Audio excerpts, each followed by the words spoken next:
just want you to sit in your chair and go, hip hip hooray for the Western press and the Western narrative, regurgitating the same old, same old, same old, every single day, without exception.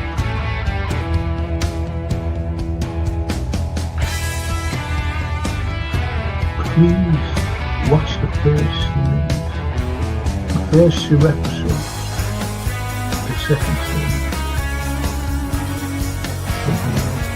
Look at that. Absolutely fascinating. And it was the first time the Beatles had really stopped being semi-professional almost.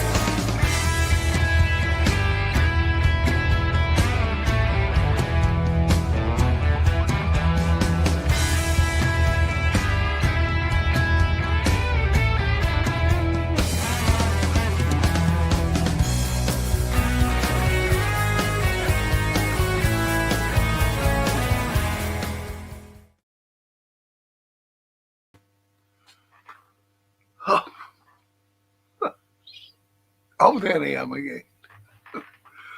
I was going to a little square when I first come on. Little square in the corner of the whatever it is. Anyway, good evening, everyone. It's no football tonight. None at all. No football. I was just doing the history of literature. And it's going to be good. I always think it's good anyway, myself. And I've got my little mate with me, Anthony Brown.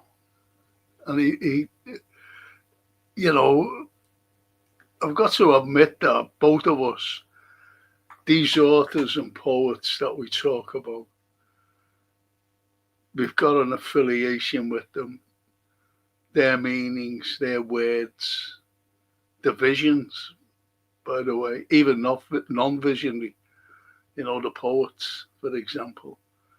And the likes of the war poets, for example, you've got people poets, especially the First World War, who just did all this patriotic stuff. Like The Soldier by Rupert Brooke. He gave the soldier was absolutely amazing, for patriotism.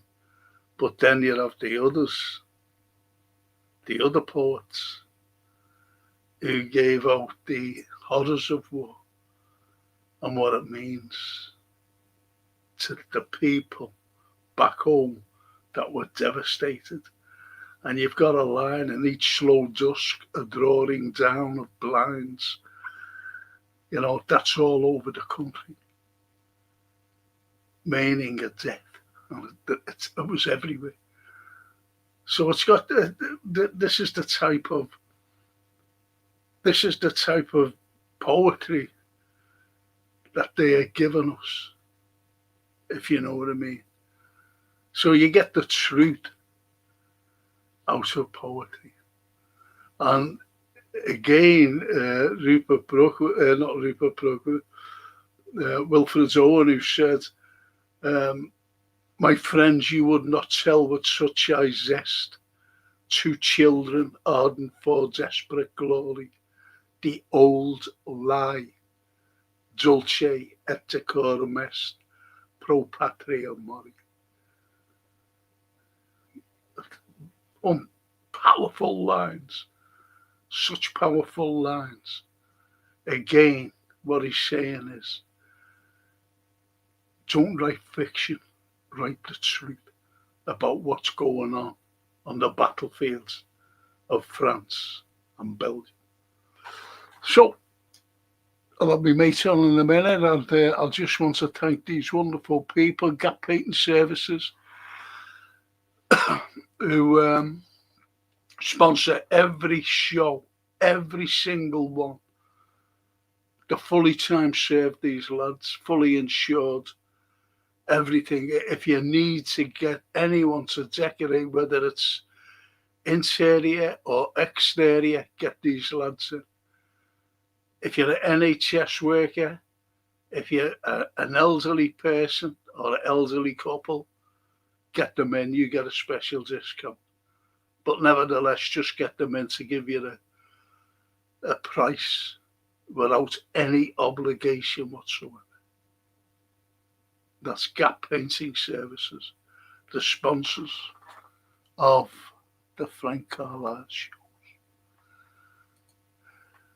And I'm going to bring me mate in now. There he is.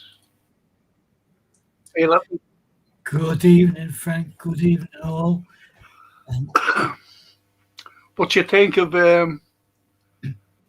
what you think of what we've got lined up tonight?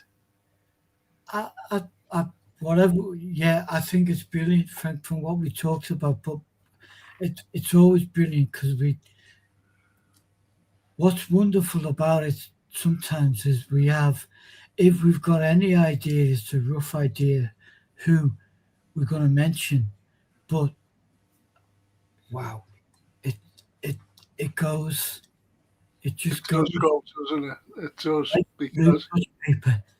and even the chat, when they join in, we can either stick to the story or go off on a tangent.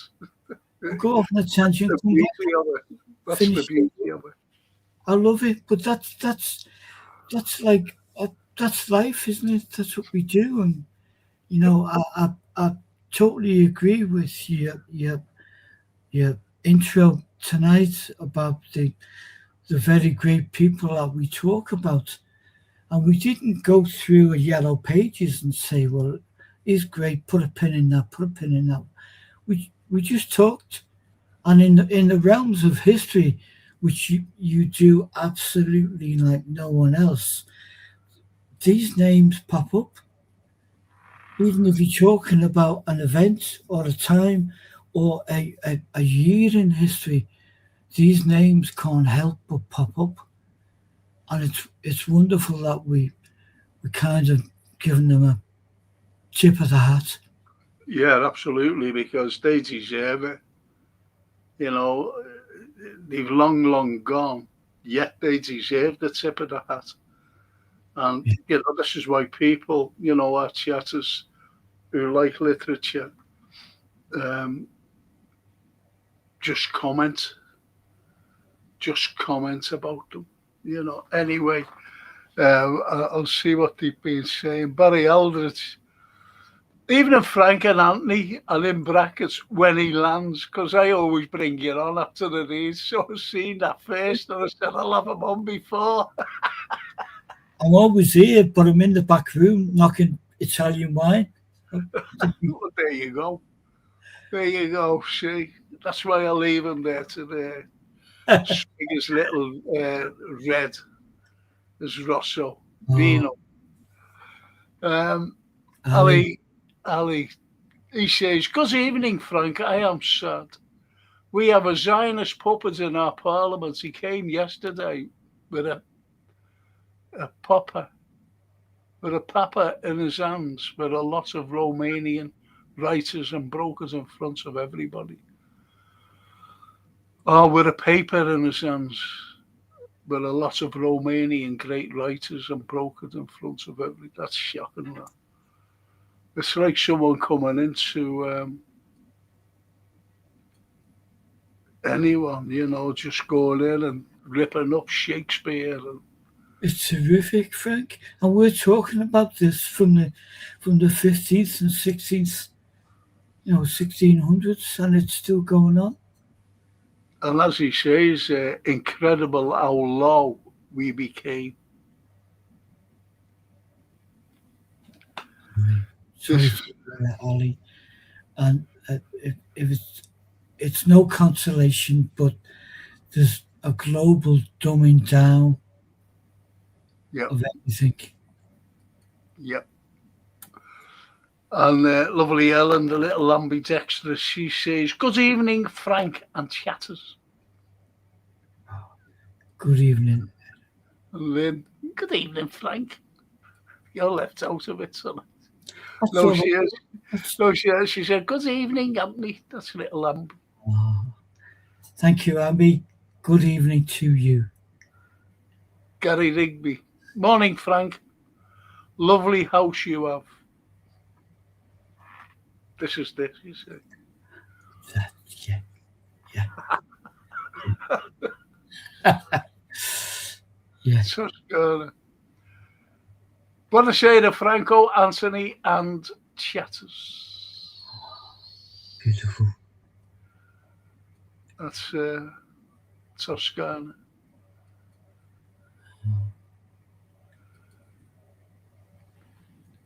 And Barry says, nice to know those people are never forgotten through your stream, Frank and Anthony, says Barry Aldridge.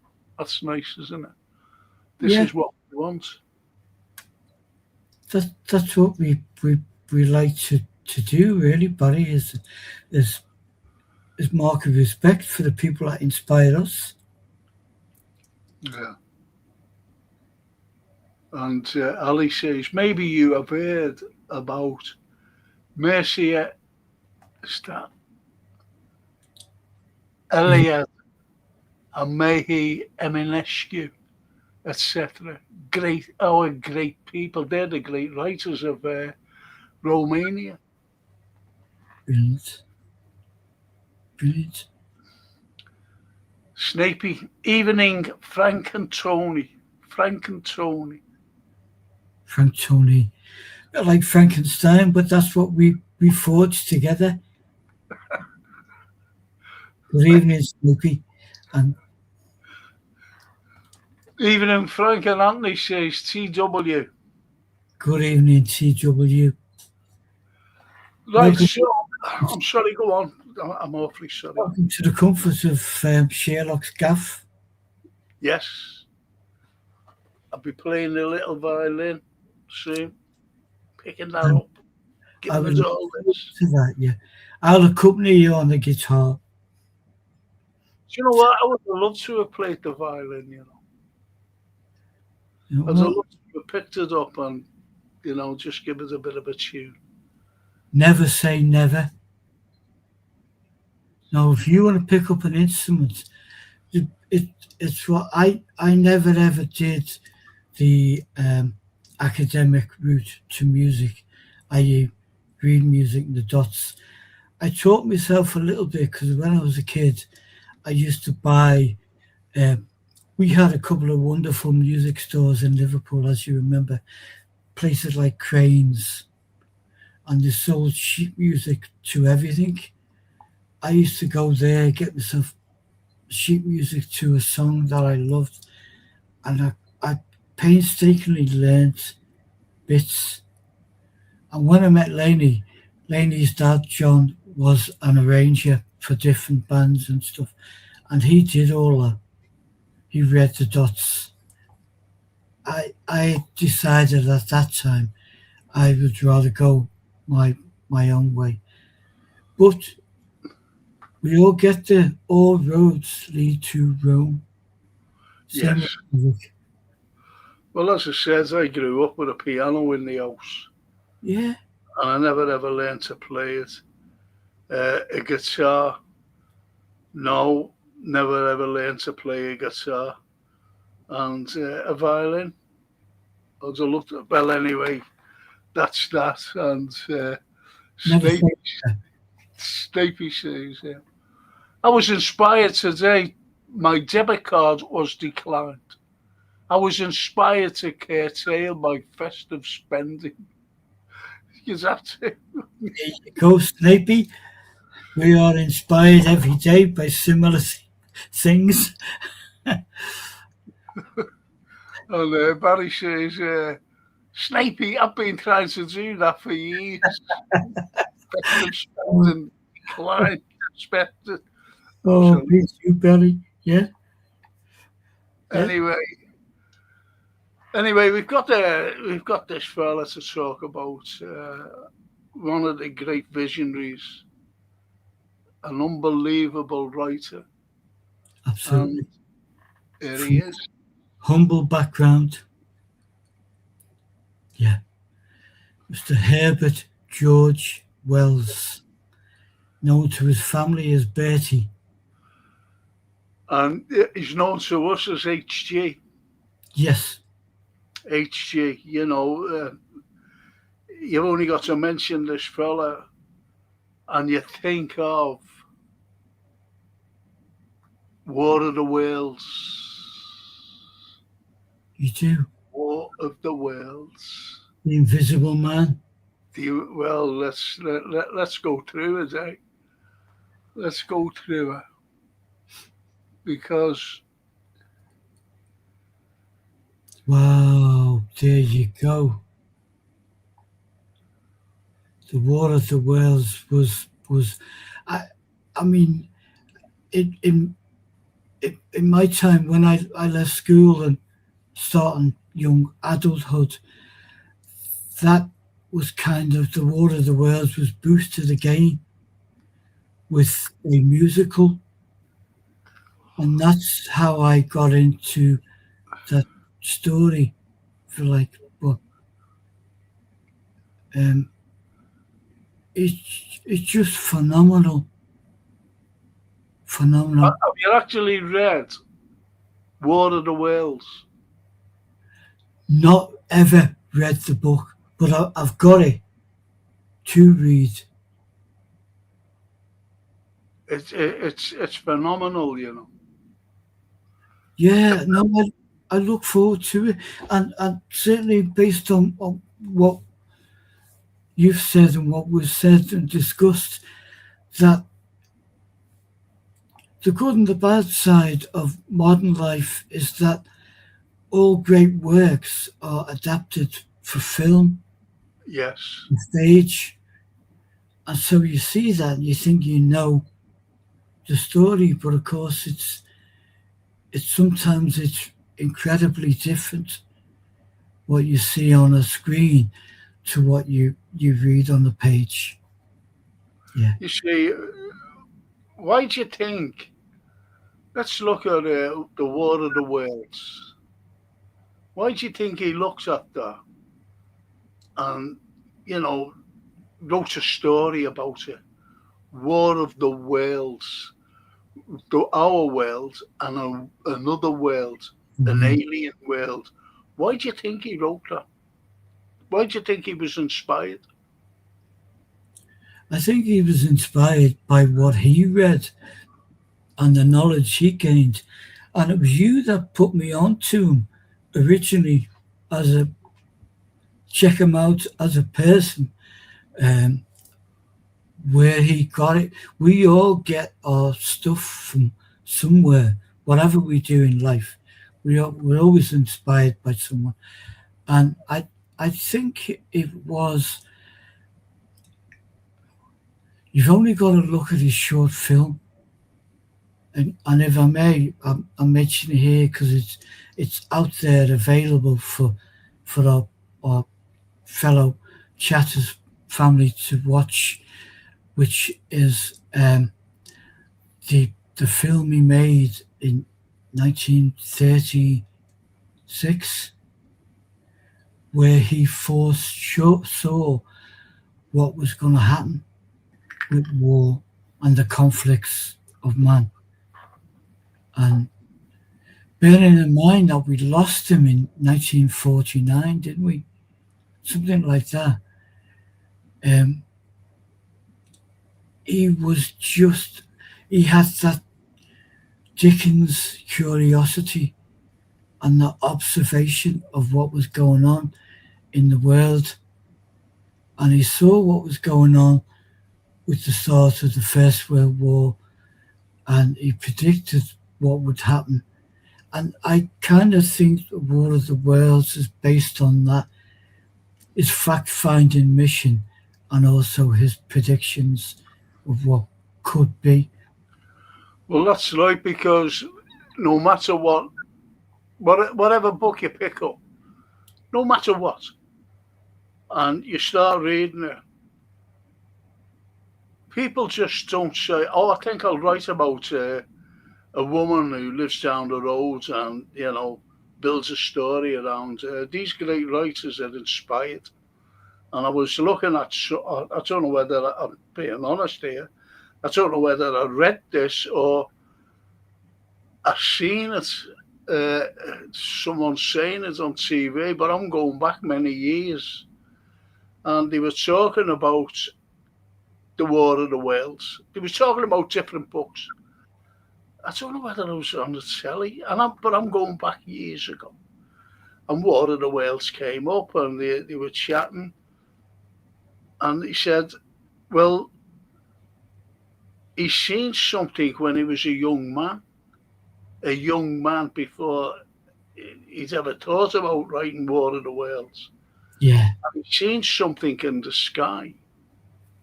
He's seen something in the sky, which he said wasn't an aircraft. And also what was going on at the time, they were studying, these astronomers, they were studying Mars intently. And they were saying, with the ice caps, that there Yes. could be life there. There could be life. And that's what inspired him to write. If there was life, this is what, as I said, I don't know whether I read the bloody thing or seen it on the telly. I'm going back years ago.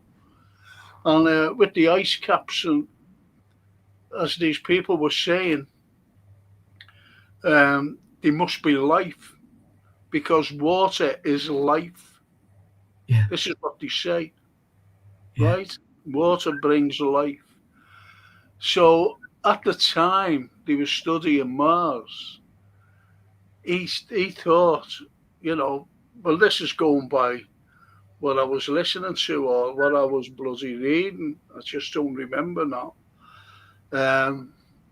He was inspired to write, if there was life on Mars, and that's right, Mars was dead or dying, Yeah. if you know what I mean. So they needed a new world.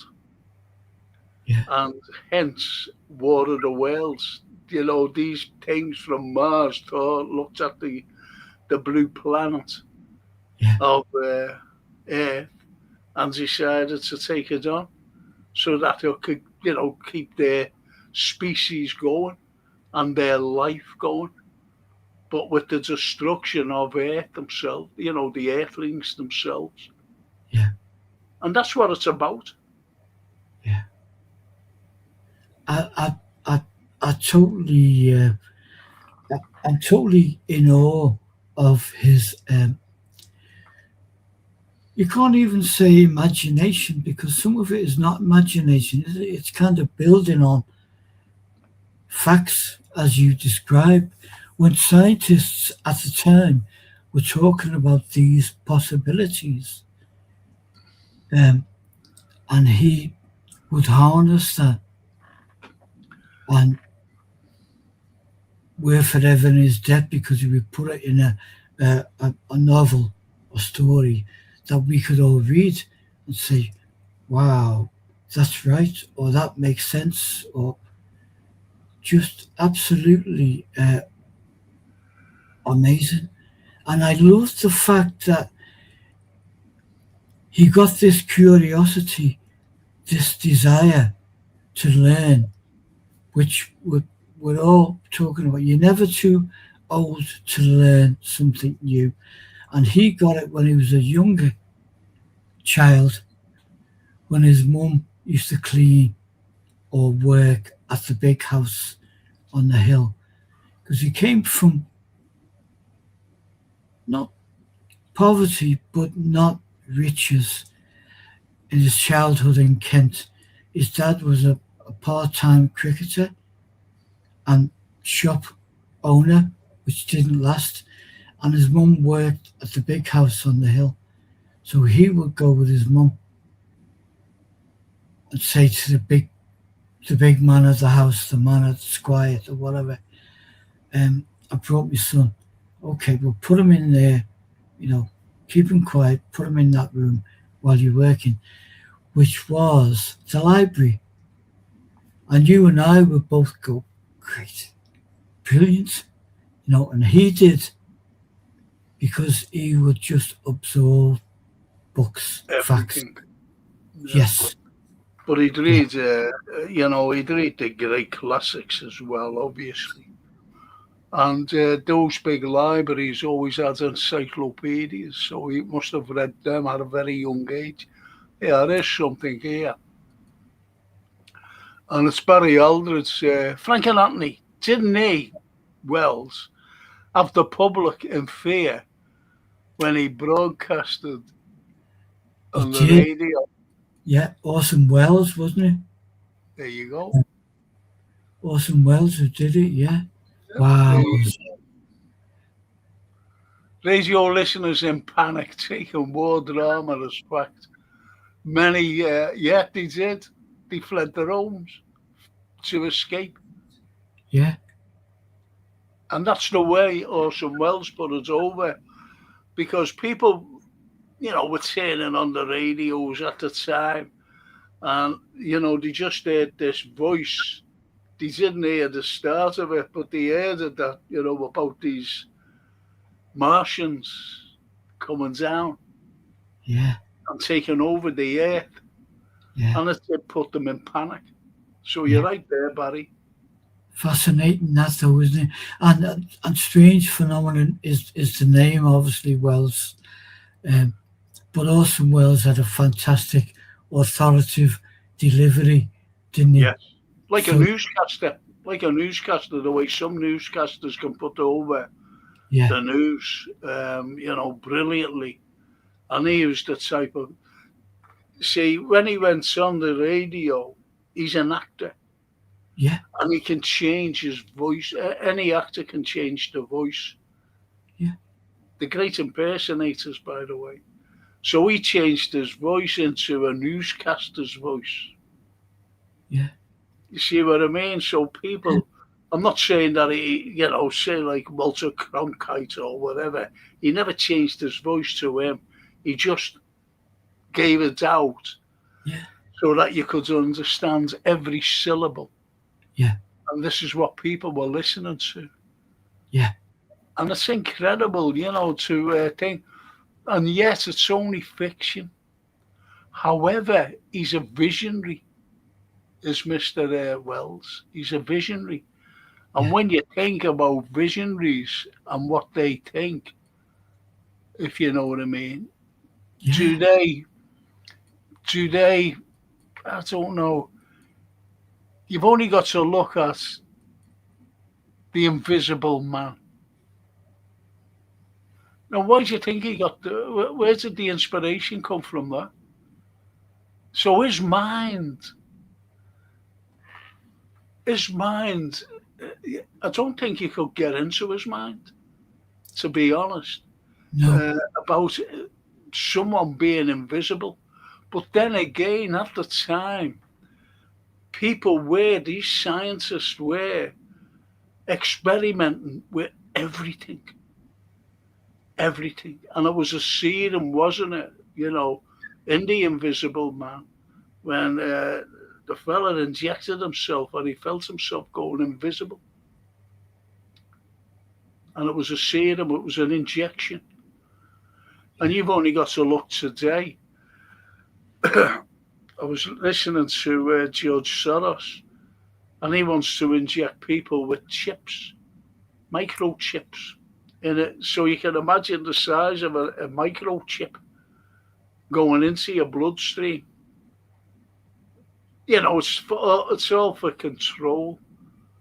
it is for control. Yeah, and it's um we know that just a short couple of steps away from HG, and I'm not taking the shine at all off HG, then you get the likes of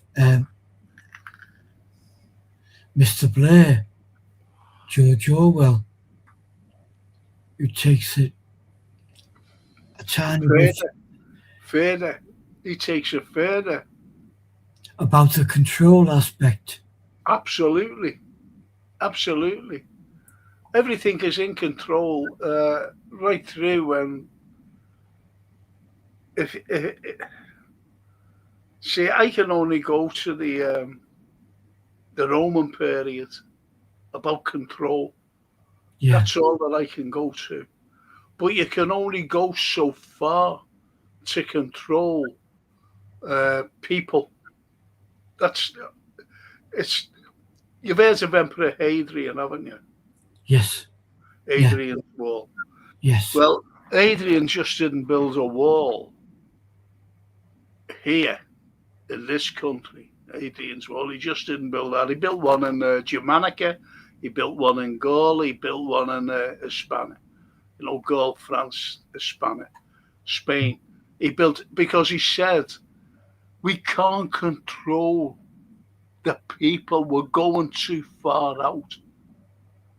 We're going too far out. And this is all about control. And Yeah. it's like War of the Whales. This is the vision of the man. The War of the Whales. What killed?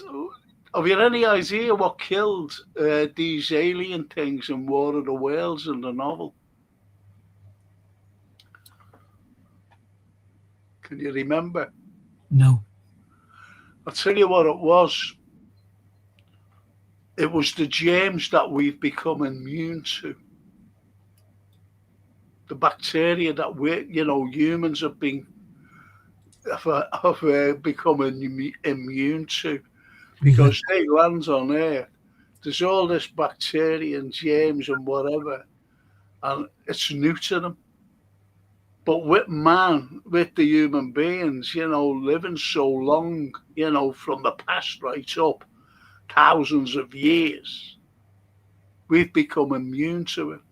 It's like today, when you get immunized against the flu, it's a fight against the germ that brings you colds and flu. yeah. It's a fight against them. And we haven't broken down yet. We haven't become immune to colds and flu. Do you know why, by the way, Anthony? Do you know why we can't get rid of like colds and flu germs?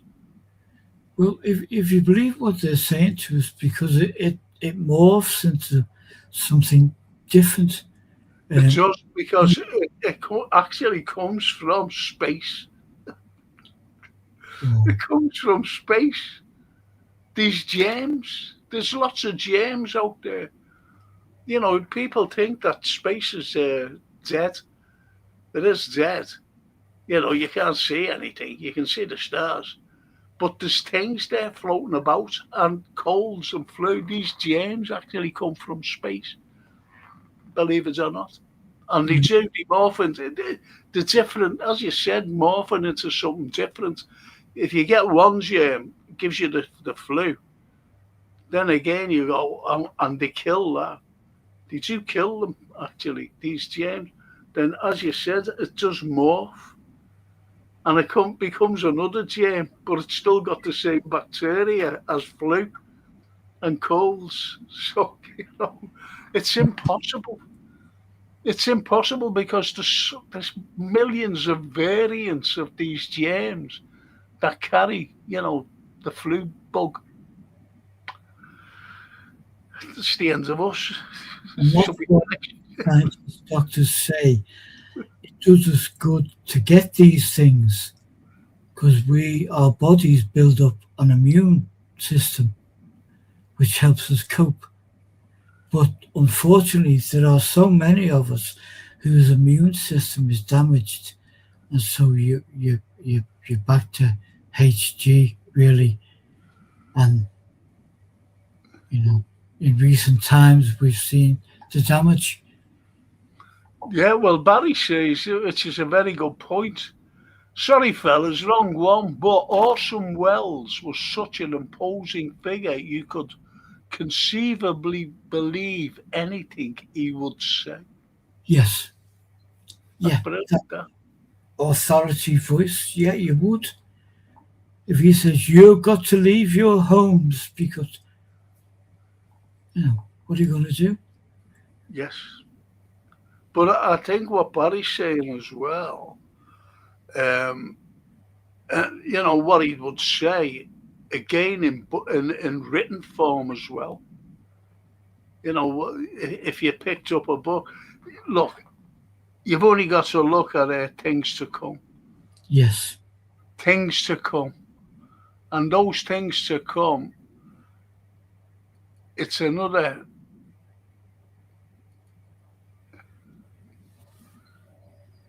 it's another it's another slant on everything. It really is. It's Yeah, like journey into the centre of the earth. We don't know what's in the centre of the earth. We don't even know today what's at the bottom of, say, the Pacific or the Atlantic Ocean because it's that deep. yeah, They can't send anything down. Man can't go down. So we don't, and the finding, the deeper they're going with the technology, the finding out different little creatures down there, and big creatures, by the way. Not just, that man hasn't seen. of course, of course. And that brings to mind another viewpoint. Yeah. Um, when we think of UFOs or aliens from another planet, we think of something landing on the surface. But there's also a viewpoint that they're here and they're under the water. Because as you said, it's totally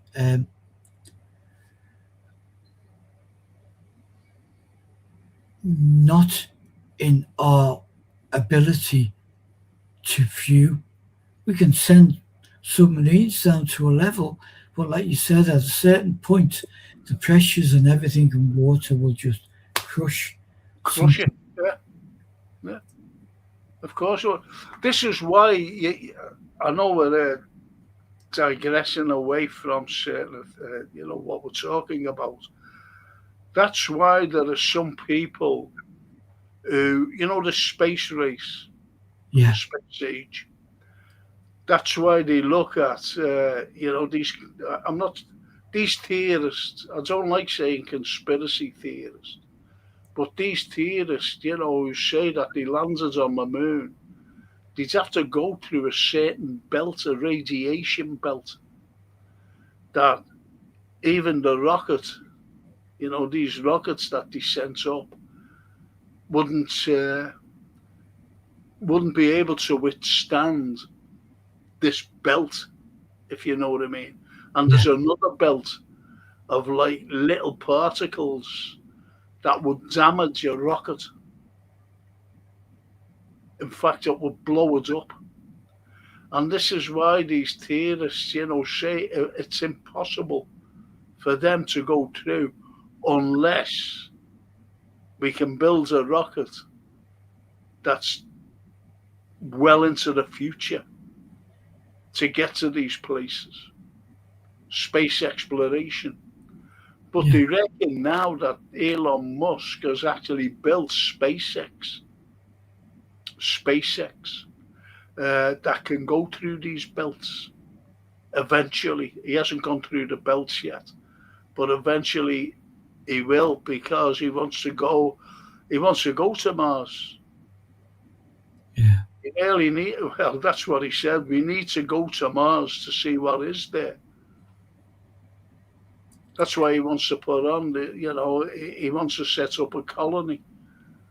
But then again, you've got the Russians who have got a space station, and they are studying. And why the space station went up there? I'm sorry, I'm digressing away from what we're talking about. Really, no, it's I, it's to study those belts, Anthony. Go on. I was just going to say, I think you bang on with what HG would have brought in to the conversation. Sorry, Frank, to interrupt. Go. No, no, you're right, and this is what we're trying to say. You see, about these visionary writers, the likes of H.G. Wells.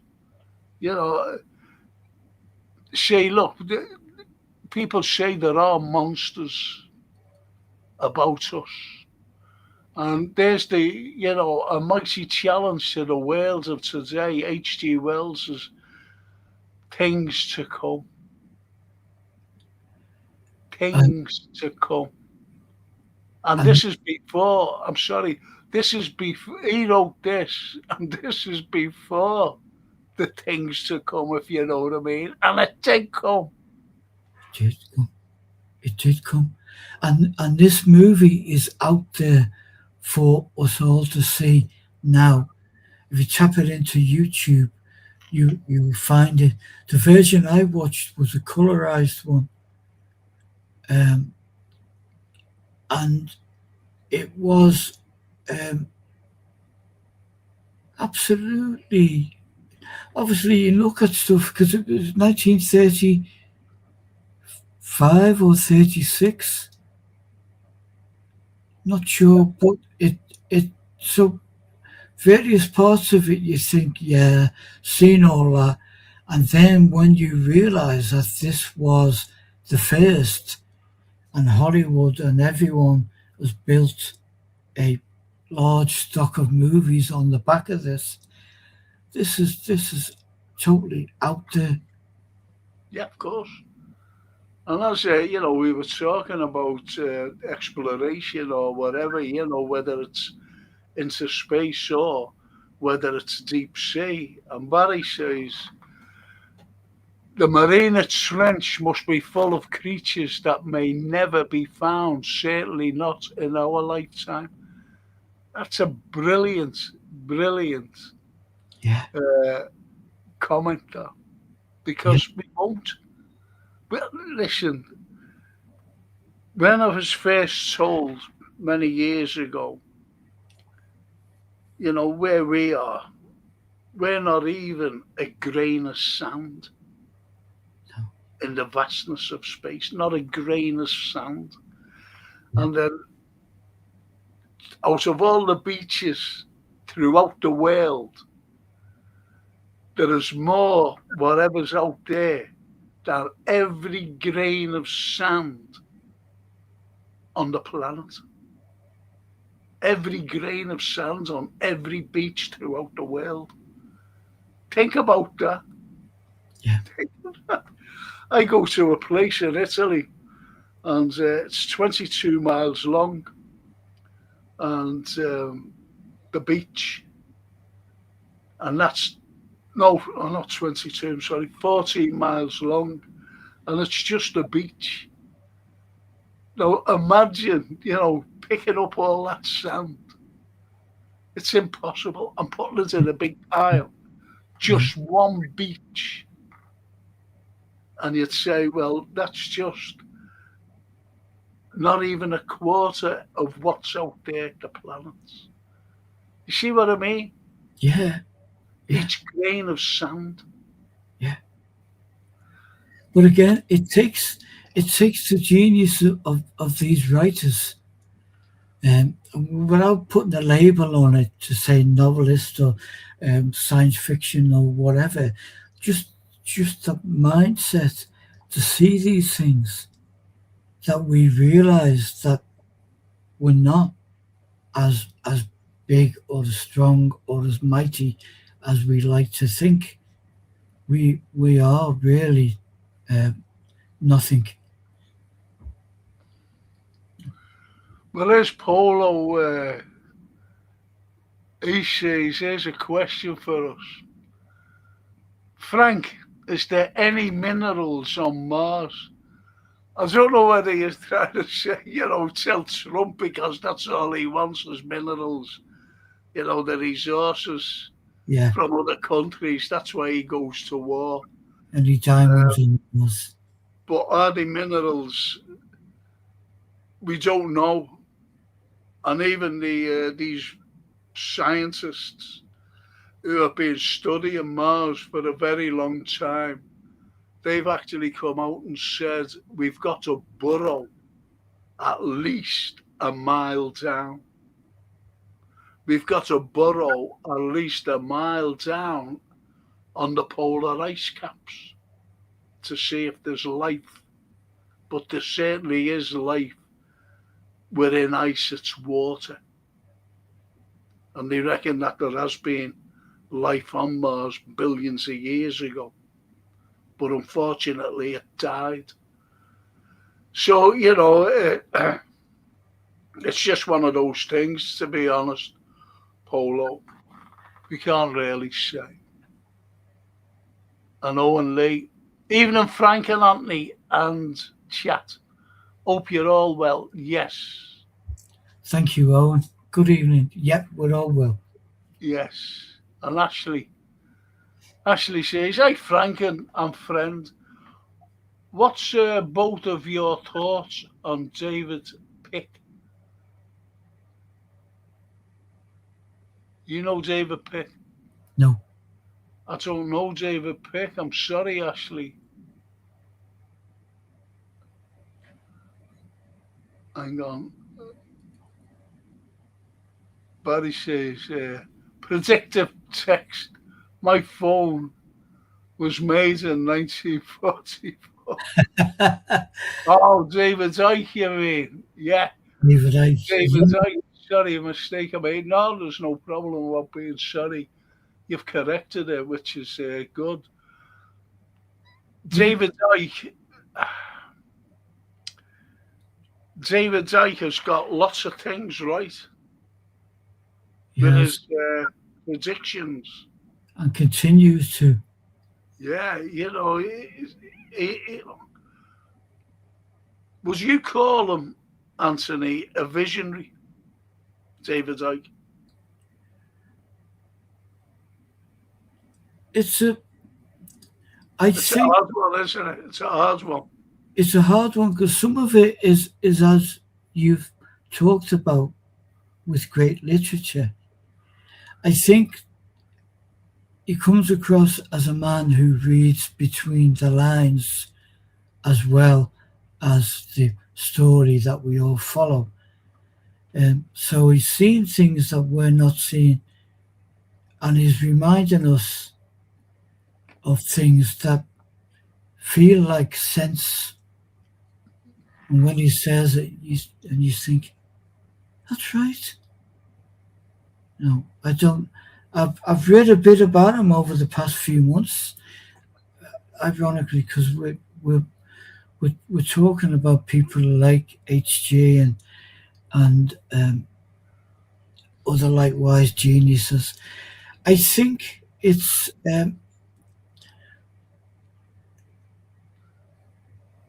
it's always alarming when the media and the powers that be will try and ridicule someone and crush them as they did him. But that's control, isn't it? They Yes, don't want him controlling anything. no, it's conformity, isn't it? If It's you it, absolutely. so, I do like that he's got through that, you know, and But he has been ridiculed, as you said. If they don't like anything, if they don't like anything, what someone's saying, he will ridicule. he will.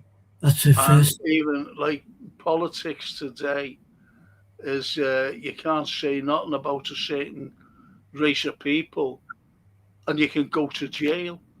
So that's where your freedom of speech is gone. Absolutely. Your Yeah, freedom of speech is totally gone. And yeah. again, it's control. They've always controlled. It's always control.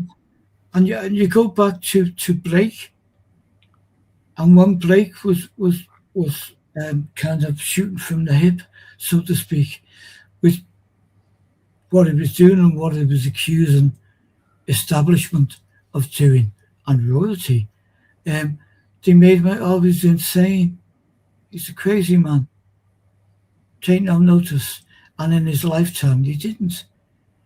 I kind of see parallels to that in modern life with certain people, and we know these people, and David Icke, I know that he was kind of first ridiculed by the BBC and Terry Wogan, who basically laughed at him on air and then said, what a what a lunatic this man is," and then it got bigger from there, and the press loved that.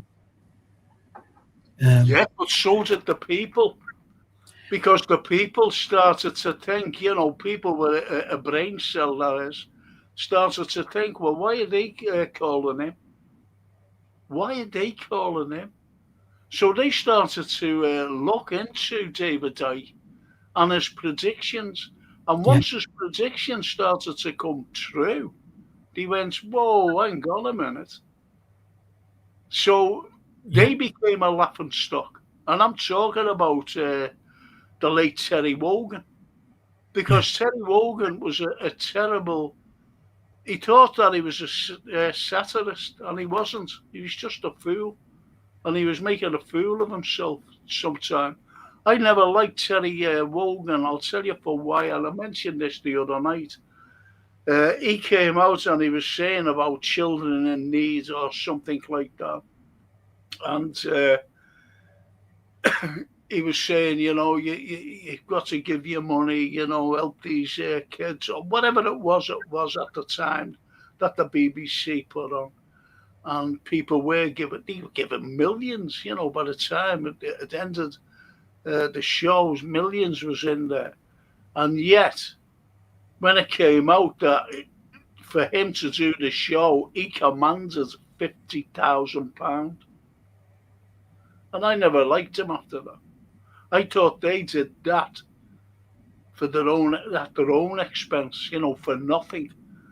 And yet they're telling people to come and give their money to these charities. Charities shouldn't be charities.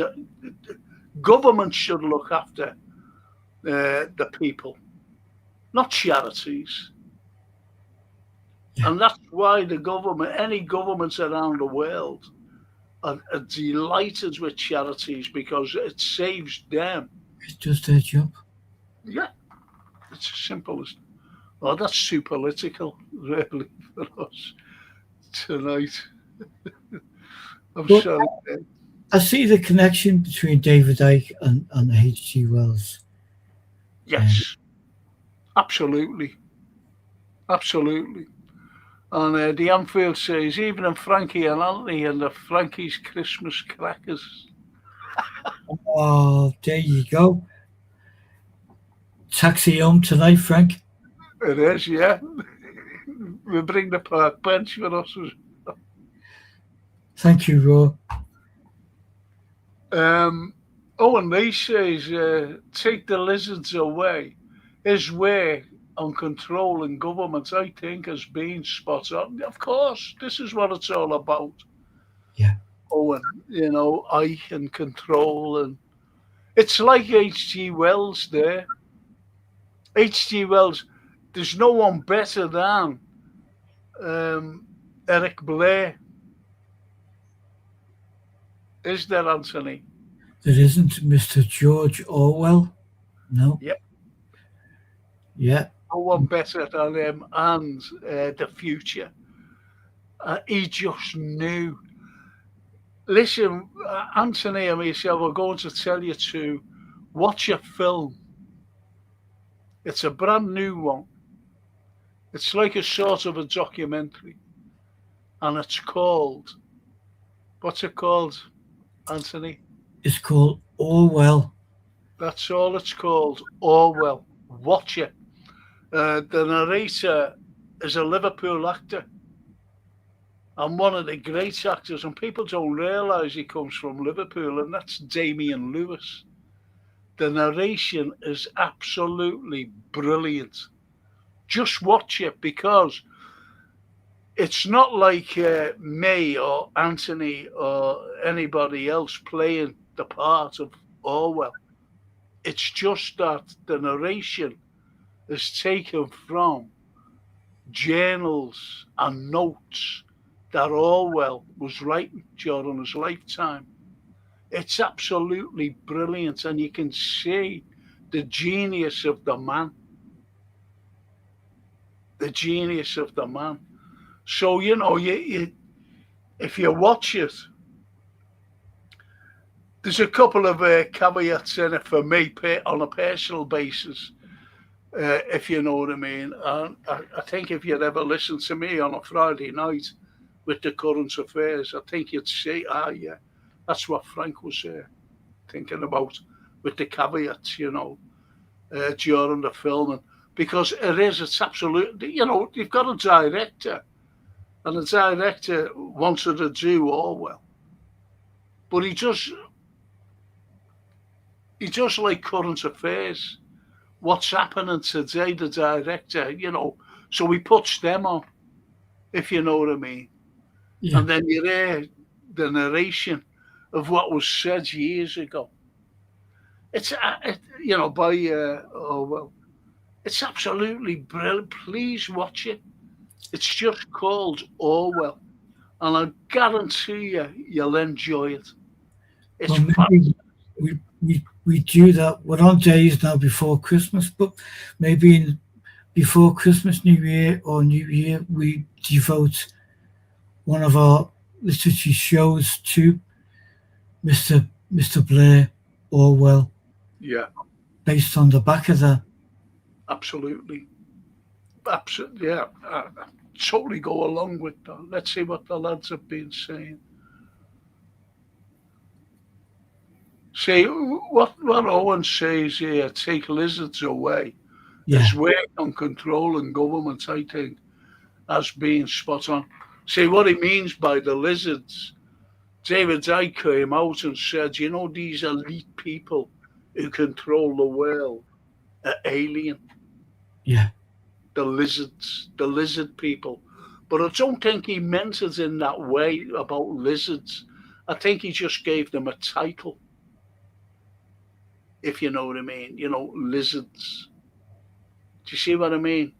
yeah. I do, but I also see a H.G. Wells version of that where you would peel back the skin, and then there's the real being. We get that when we,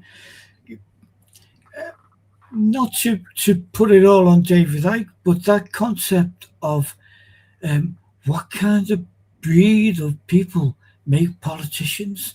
You think, where's your heart? Where's your soul? Where's your compassion? They seem to be totally alien to But mankind. they're alien to us. Yes. This is what I mean. They are alien to us simply because, when we work through all our lives, we're working on, you're paying taxes and you go, Christ, when will it stop? When will this stop? Because they keep putting taxes up, but they always seem to hit the working man. Yeah. And leave the oligarchs alone. They don't pay taxes. Yeah. You've only got to look at some of these massive firms that don't even pay taxes. Yes. And I'm talking about American firms. Yes. These massive American firms that are here.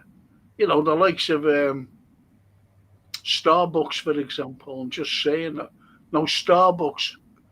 Where did that start? It started in America. Yeah. Where does Amazon? Started in America. Yeah. Everything has got to do with America. That's why the oligarchs really are American. Yeah. And they control the world. Everything. Anyway. Let's see. Okay, Polo says the media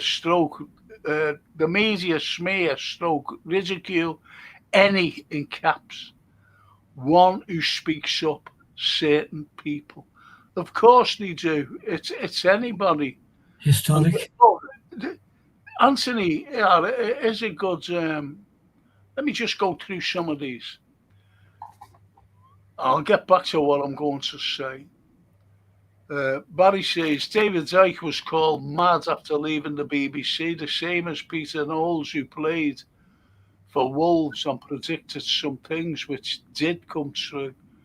Yeah, I remember Peter Knowles, and I remember what he said as well. In America now, says the poll, and Barry said that, by the way, about David Icke and Barry Knowles. In America, says Polo, now Tucker, Candace Owen, a campaign against these truth tellers by big money. Yes, absolutely. You've only got to look at Bob Reiner, who was murdered by his by his own son, him and his wife, Yes. and Trump ridiculed him Yeah.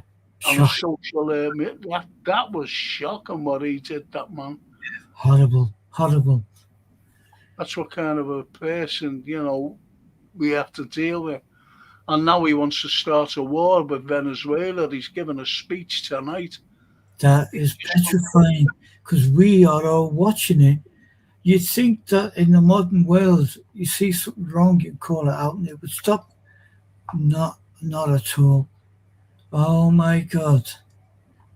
Yeah, 'Cause- but what it is, I have to say it. I'm sorry, but I have to say it. You had a woman who got the Nobel Peace Prize who should never have won it. And that's how now uh, it's corrupt, this Nobel Peace Prize. And they were forced by Donald Trump to give it to these. But who was Donald Trump forced by to make sure that she got it? This Mikado. And it was Israel. Israel told make sure she gets it. So the pressure was on Norway to give this Nobel Peace Prize to this same woman who begged Donald Trump to bomb Maduro out. I mean, literally send the planes in, bomb, bomb their own civilians. Think about it. And she got a Peace Prize. She was actually groomed by Hamas. Not Hamas, I'm sorry. I'm so sorry. She was groomed by Israel and the CIA. Think about that. So if she yeah. was groomed by the, Israel, you know what race she is, if you know what I mean. You know Yes. what type of religion she comes from. And this is why, I'll tell you for why they want it. You've got Iran, and they're going to stop ships going down a certain river, to a certain strait, Amuz, I think it is. And they want to stop ships using this, especially Israeli ships and American ships. So to stop the oil from going through to them, to Israel. So they could stop that anytime, Iran. So now they look at um, Venezuela because they've got a massive deposit, biggest deposit in the world of oil. So if they take over that, problem solved. They don't. They're not interested in Iran then, and stopping certain ships going through tankers. That is oil carrying oil.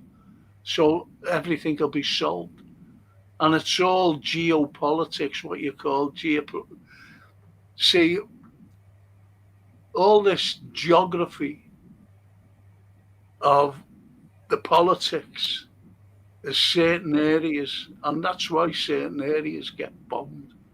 Yeah. It's as simple as that. Yeah. It's shocking what's going on at the time, at today, but no one can stop it because they're terrified. I'm telling you now, Russia and China have been giving arms to Maduro, the president of Venezuela, Yeah. and they've got a bomb there called the Orishnik. It's a Russian made. It's the most powerful non-nuclear bomb in the world today. It's horrific. It's horrific. And it could easily start a world war, what he's talking about tonight. He could easily, and there's our country, our own country, who have got nothing. We haven't even got like a fully fledged army. We haven't got a fully fledged navy. And there's we want to go to war with Russia. He's come out and said it. No. He's come out and said it. Wants to go and fight Russia. They've only got to send two nuclear missiles over to this country because we're only a small island, and those two nuclear strikes would wipe out the whole of the UK. And this is how dangerous it is. Yes. This escalation. We get involved in foreign wars that Ukraine has got nothing at all to do with us. And Russia went in to save Russian-speaking people. It's as simple as that. Because genocide, we're talking about genocide in Gaza. The Kiev regime was they were committing genocide against Russian-speaking people. Ukrainians, by the way, they're not like Russian, they're Ukrainians. And, Putin for 8 years was saying, you've got to stop this to the West. The West wouldn't stop it. They were just provoking Russia to do what they went and done, and that was to go into Ukraine because they thought that they could defeat Russia, and they can't. It's impossible for them to defeat Russia. Impossible.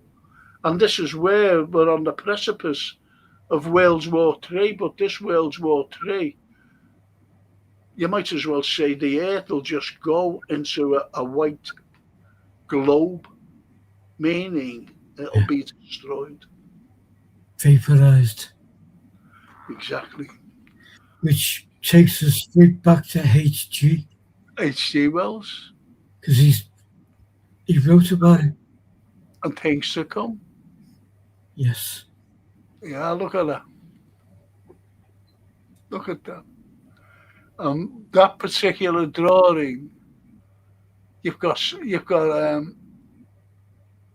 everything to do. He's looking down at the Earth. The first men on the moon, they're looking at Earth, and the destruction, more or less. It's incredible, First Men on the Moon. I love the film myself. And there it is, the War of the Worlds. And the War of the Worlds, the way it is today, it's the war of countries, our own countries, that could destroy mankind. Yeah. It's the life of our world. What's the only living creature that can withstand a nuclear attack throughout the world? You got any idea? I don't, but I know the oldest creature to be on this planet, knowingly, is a shark. Yeah, it is actually. You could say as well, crocodiles and things like that, but they'd be destroyed because the waters would just boil. Nothing could live with boiling water. The only things that could live is a cockroach. Wow. A cockroach. It's incredible, isn't it? And how many of them have we got in politics? They're all cockroaches. That's why they'd survive and we wouldn't. If I'm talking about the human cockroach. Yeah. Christopher says, hey, Frank and Anthony and everyone, like and subscribe. I'll just go through these comments, Anthony. Yeah. And Owen Lee says, he's just done an interview with Joey Barton. I haven't watched it yet. Well, Joey Barton was ridiculed, wasn't he? Because I don't want to get into that, to be honest, but as you said there, Owen, watch the interview and see what he says. And lots of people agree with what he said. But it's labels, unfortunately. We're all given labels, and that's horrible. And the amphitheatre, oh, Frankie, I took guitar lessons too. I just wish the tutor changed his tune from time to time. What a cow. What mooing. What music. Musician. I think the BBC distanced themselves from Ike because he made some so-called far-fetched predictions, says Barry. Of course, but the BBC, you don't have to talk about Ike and the BBC. You can talk about the BBC and what they've been doing lately. Yeah, yeah. I mean, you got the likes of all the modern day presenters who dare to voice concern over Palestine. Gone. Yes, yes, Gary Lineker being the top of that list, yeah. widely respected man. And why did he, he was sacked, wasn't he, really? Anyway, Ashley says, Owen Lee, I seen it, mate. It was good. And that's the Joey Barton interview. Yeah. And he nearly went to jail for it, Did you know that, Anthony? No, What he said? He was brought up into court and he could have got a custodial sentence. But again, as I mentioned before, we've mentioned it many times, you and I, freedom of speech. You can't say anything no. unless you go to jail. Unless you go to jail. Yeah, my advice as well, Owen, is watch it. Watch it. And Toscana, I'm looking through YouTube for Orwell. There is a lot on here. Orwell's the film Orwell that I strongly and Anthony strongly recommends it's not on YouTube, unfortunately. Amazon, it's a proper film. Netflix, isn't it? It's just out there now, Toscana. So I think it's Amazon or Netflix. It's a pay-per-view thing, but it's phenomenal. It is. Watch it. That's to everyone. That's to the likes of Owen Lee and Ashley. Watch it, boys. And the likes of Amphitheatre and Snapey. It's unbelievable. I'll just go through these. Toscana says there's no way that the likes of Starmer and Blair are even human.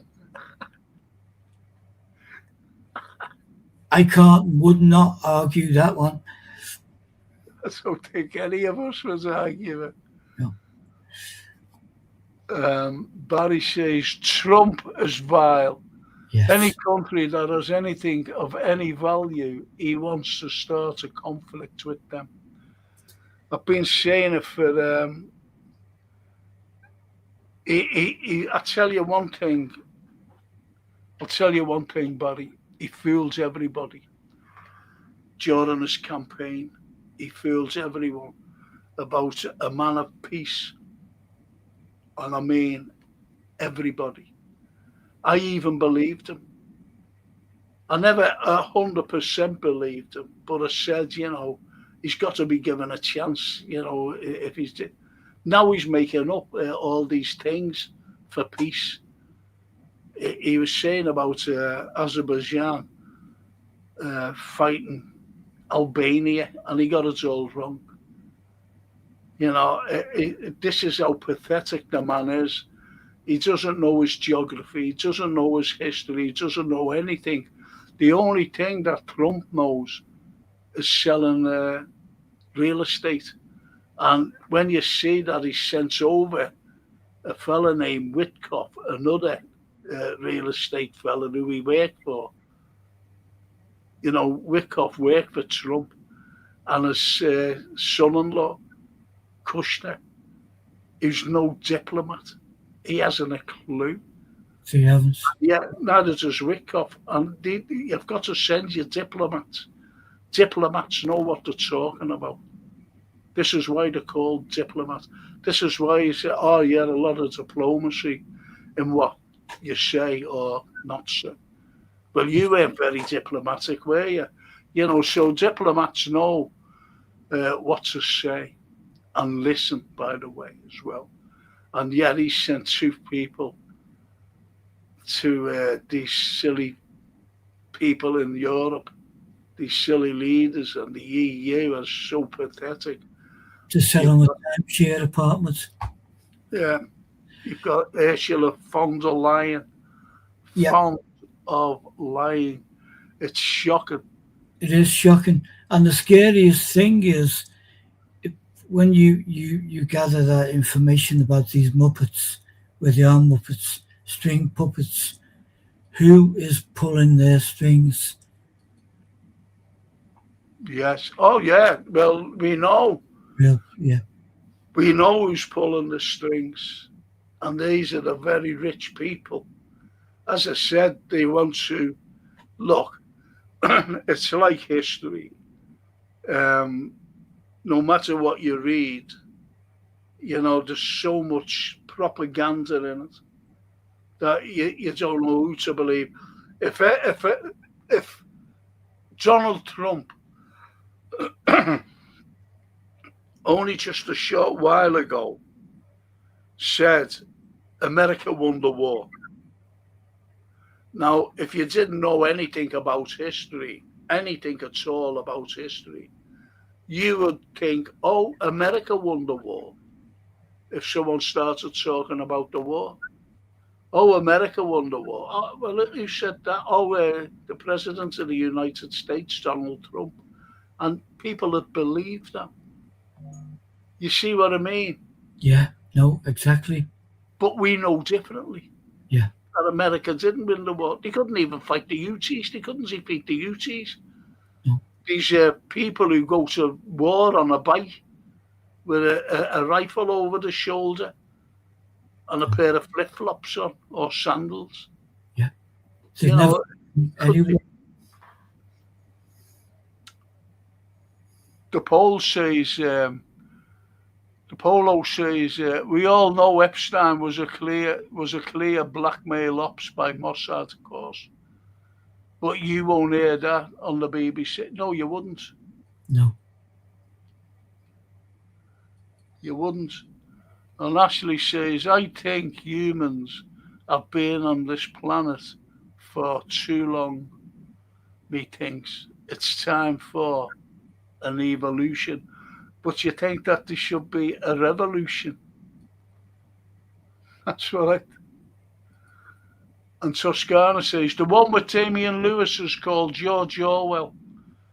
2 plus 2 is 5. Well, yeah, Damian Lewis is a Liverpool lad.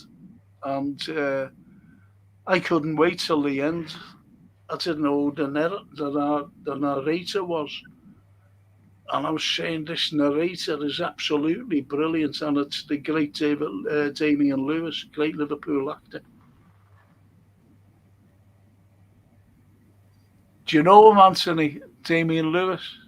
yes, yeah. Oh, And he was married to a brilliant Irish actress, wasn't he? Sadly, we lost over the past year or so. yeah. McCurry, Yes, beautiful. 51 she was, or 52. Oh, mhm, he was devastated, by the way. yeah, And actually says, in Ukraine, for the Nazi, and yeah, Ukraine, yes, it's still full of Nazis today. This is one of the reasons why they want to denazify. This is Russia wants to denazify Ukraine. But there's a thing called paperclip. I'll do that one day, which you'd like, actually. Me and Anthony will do it, Operation Paperclip. And it was after the Second World War. And what you see, what that's about is incredible. Operation Paperclip. Yes, so it's full of Nazis. It's look, you've only got to look at MI6, and the first time the new leader, she became leader last month, and she's come out, not last month, in October, she's come out, and it's just like, yeah, let's go to war with Russia. This MI6, a woman it is. There's three women there. You've got this woman, MI6. You've got von der Leyen, and you've got Kaya Kallas. They are three people, women. I always remember years ago someone was saying, I wish a woman was in charge, like a prime minister, right? I wish. I wish they were the president of the United States. I wish they were prime ministers of, places in Europe. Those three women want to escalate the war with Russia. They want you to go to war with Russia. They want everyone to go to war with Russia. In other words, the war hawks, the mongers.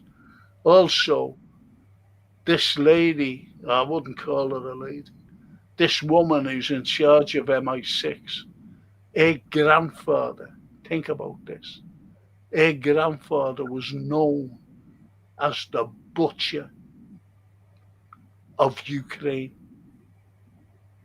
during World War II. Think about that. The butcher of Ukraine. So what does he have on his lapels? What kind of uniform does he have? What two letters does he have on the lapel of his uniform? I'll just leave it at that. And this is the leader. You've only got to look at the likes of von der Leyen's background, family background. You've only got to look at Kaya Kallas' family background during the war. And also Merz, the Chancellor, who shows he wants to build the biggest army in Europe. Wasn't that against the rules of the Second World War that Germany should never be allowed to build an army again? A big army, that is. And yet he's coming out and saying, I want to build the biggest army in Europe. And he's so Russophobe that he just wants to go to war with them. It's become the paranoid.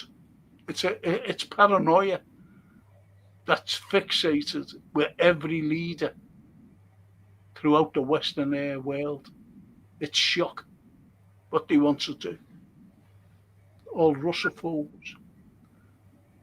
So you're right there, Ashley. It's still full of Banderites. Frank, Russia has 35 armament factories. The UK has 2.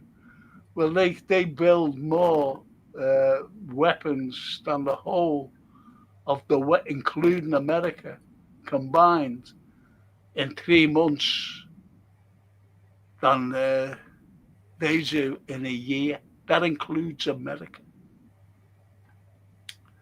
Anyway,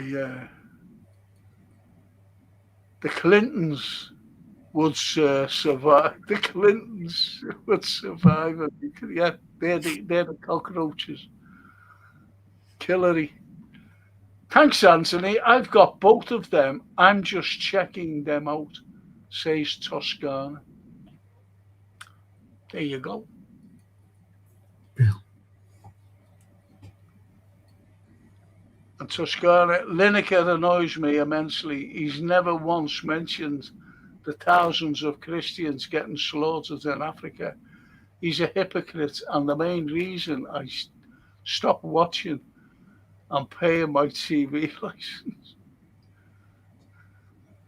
Yeah, cool. Power to free speech. Hang on, just let me read this last one. Have you heard von der Leyen's latest speed? Very, very scary. She wants to import more unsettled illegals into Europe. Couldn't believe what she was saying. The lady is mentally deluded. I think she's mentally retarded, to be honest. Not deluded. They know what they're doing. They've been ordered to read scripts.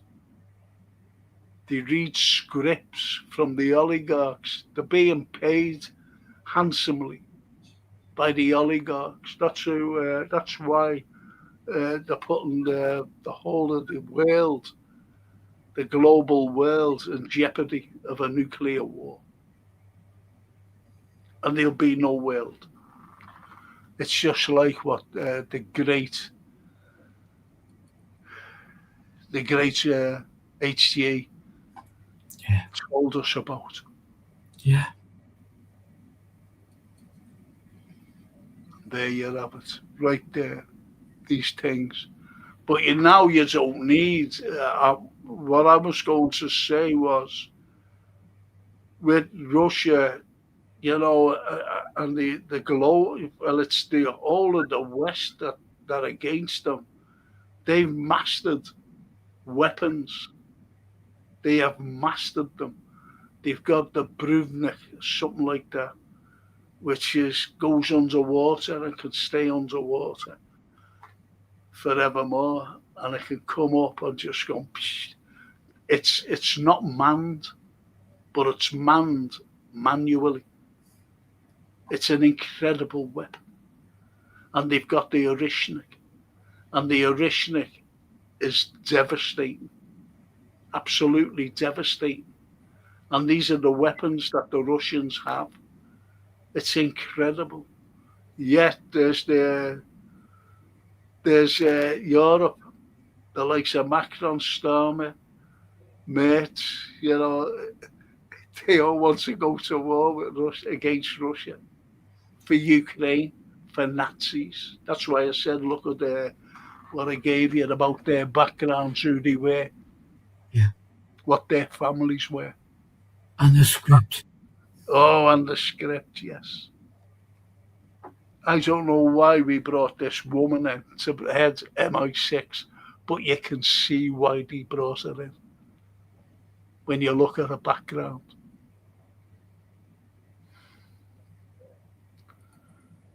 The poll says, Polo, Frank, can I ask Anthony which painter he met he most enjoys for his skills? There you go. Oh, Anthony, Polo. Polo. There's the great Leonardo da Vinci. And then, if I was to round that up and bring someone of our times, and there's not many, to be honest, in our times, I would go for David Hockney. But my love and my inspiration all comes from time long before we were all born. Yeah.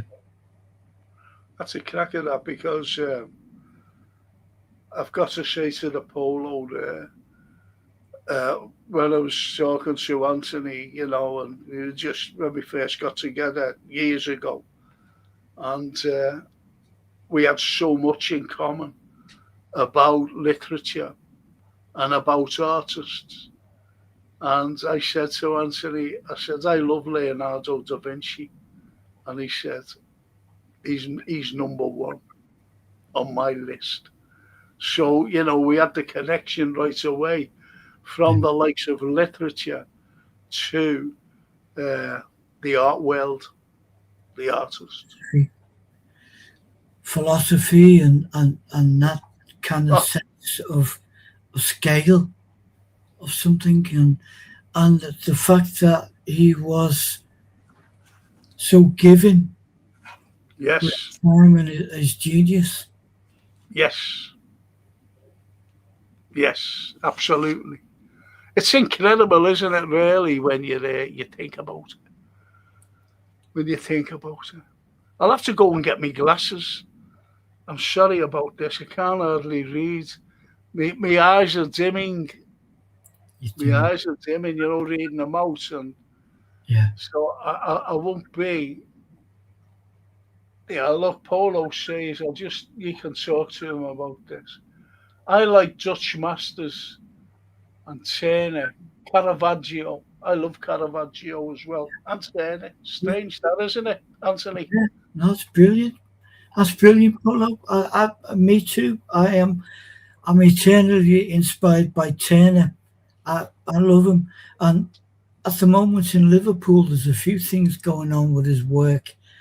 Um, the Tate, as you probably know, own the bulk of his work, but our own beautiful the Walker Art Gallery. I've got a show on at the moment of Turner's work, which I've not physically been to, and I do intend to go there. Um, but these are people like the literature people that Frank and I enjoy talking about. These are people that inspire millions of other people to follow them, and they're all kind of outsiders, really. Um, Turner obviously was kind of a maverick, as was Leonardo da Vinci, who wasn't allowed the academic route. And someone asked him once, "What's the greatest thing to help you with your work?"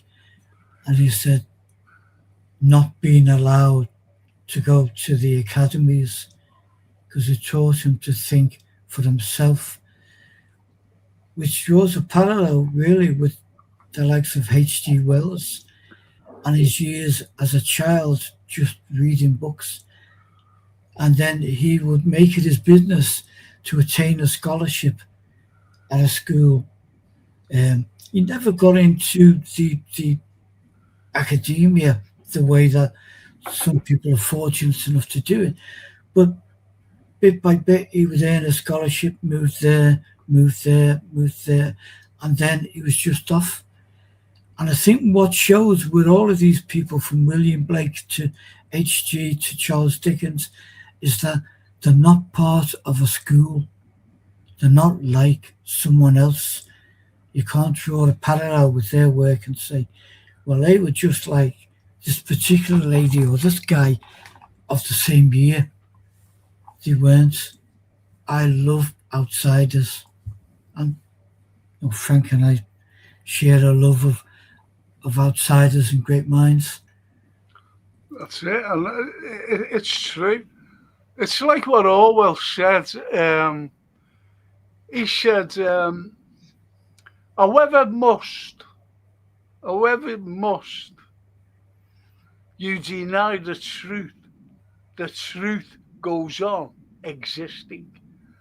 And, it's the same as what Mark Twain said, no amount of evidence will ever persuade an idiot. And we can go back to Shakespeare Yeah. and what Shakespeare said. Shakespeare said, oh, what a terrible era we live in, as idiots are governing the blind. Everything combines, and that goes back to Shakespeare. Yeah. That goes back to the 15 and 1600s. We're living in now the 21st century, and even the likes of 18th century literature people, the likes of the wonderful Mark Twain, albeit I didn't like his literature. I just can't stand, I'm sorry to say, I just can't stand his southern drawl, like Huckleberry Finn and Mississippi, and I just don't like all that. But anyway, Pythagoras, one of the great mathematicians that gave us the maths, he said, educate the children and it won't be necessary to punish the men. Yeah. And that's going back to Pythagoras, a great ancient Greek philosopher. And what have I always said about the lack of education, Anthony, for children in this country? That's why we lag behind the Industrial Revolution, albeit we started it. Yeah. Yeah. Absolutely. that's why we so applaud those writers brave enough to say this is wrong. Yeah. The lack of education, from Blake to Charlotte Bronte to onwards to Dickens. Toscana says David Dockney lived up the road from me, but he moved away in the 60s to go down to London. We have a village nearby called Saltaire, which is a UNESCO site. Oh, And there's a converter mill there with lots of his paintings. do you know what, Toscana? That's fantastic. Well, in the mad course of life, really, in the higgledy-jiggledy of life, Frank and I both befriended a lovely guy, and he in his way was a visionary, and he was right behind the project called Liverpool One here, Oh, which is the rebuild of the old into the new. And you can't help but even look at some HDs. And Rod Holmes was this particular wonderful gentleman, and we befriended him. And his home was in the same area as Hockney's. And when he yeah, retired, he went with his wife to go and sit in the woods. Well, they would probably be around you, wherever they are, and just watercolor painting. Because yeah. Hockney's home, That, mum passed that's away. that's Rod's home, innit? Yeah, yeah. Fantastic person, lovely man. I've got to give you a quote here. I love Dostoevsky. Dostoevsky, uh, he, he said, I never removed anyone from my life, but they all died in the accident of trust. Wow. So what he's saying there, Wow. can we trust anybody? It's only like, who said, Anthony, remember? Who said this? History would be a wonderful thing if it was true. The point he was making was, the point that he was making was, what you read is propaganda. So you don't know what the truth is. Yeah. And that's why we, break down the propaganda. Yes. I've always said it anyway. Yes. Yeah. Toscana says, my mum worked in the mill in the early 70s when Paul McCartney plays outside with the Black Dyke Band. Never heard of them. Oh, yeah. They were a absolutely wonderful brass band. Macca's dad loved brass bands, and McCartney wrote a piece, I think it was called Thingamabob, something like that, and he produced them on record. Fantastic. It is, Frank and Anthony, says Ashley, do you like Hunter S. Thompson? I gotta say, I never read him. Never heard of him. Unless there's a misprint there. Predictive text.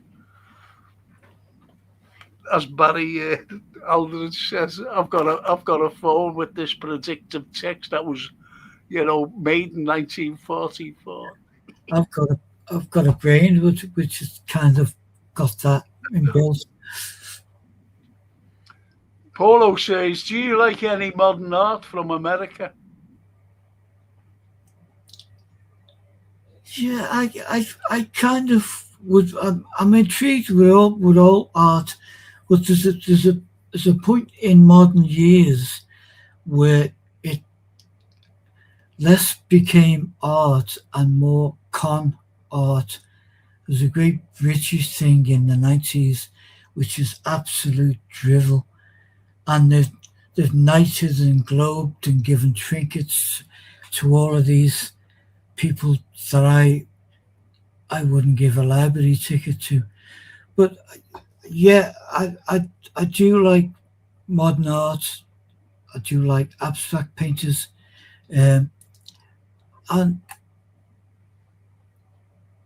Andy Warhol, people like that. He's not a great painter in the realm of Leonardo, but he had the kind of angle to use his advertising skills to sell art. And I think he's probably the most ripped off artist of modern years. We have about 30 or 40 Andy Warhols in Liverpool, which is kind of sad to me because, like literature, like music, if you're going to do something, try and make it original. And as Frank knows, one of my favorite quotes ever, and it covers art, covers everything, is Oscar Wilde's when he said in life, be yourself because everyone else is taken. So, Absolutely. It's like what Voltaire said. Anyone who has the power to make you believe absurdities has the power to make you commit injustices. And this is what injustices, again, it's what he said. And this is Voltaire going back, and it's going, happening now. and It's it's happened happening now, yeah. days ago, and it will happen, hopefully, not for many years, but sadly, it seems to be happening fairly frequently because people believe the propaganda. Of course they do. I keep saying this.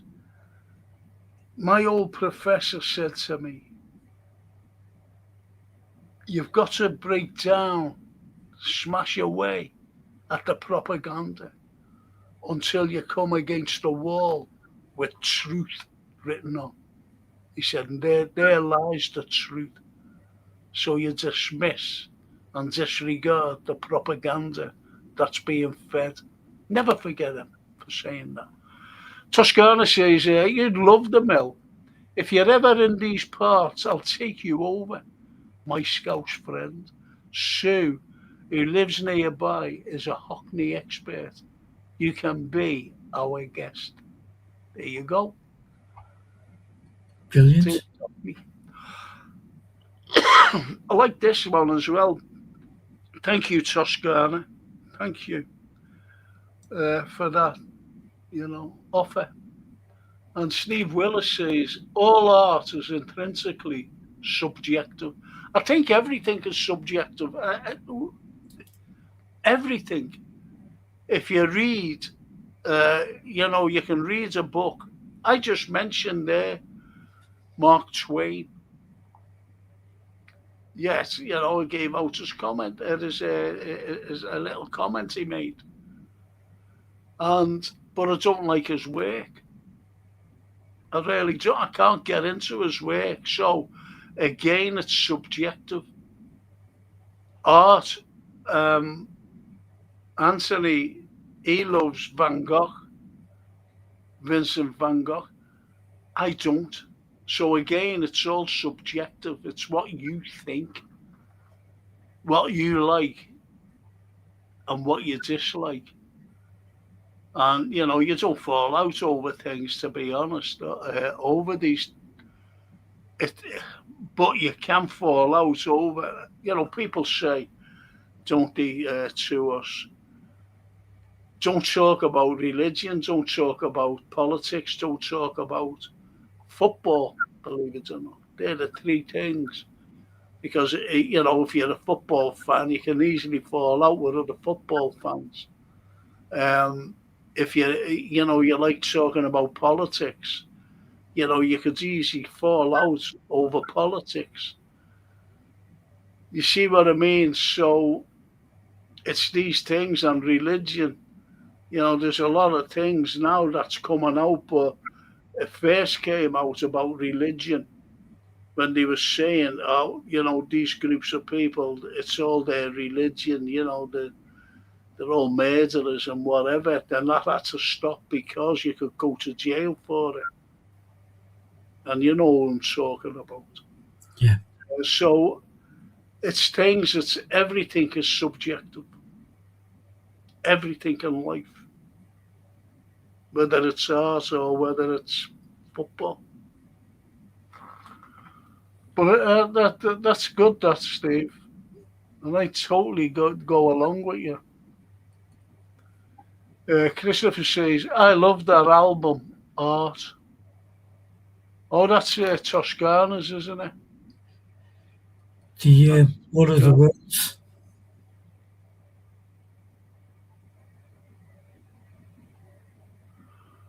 And Polo says, Frank, do you think America will take over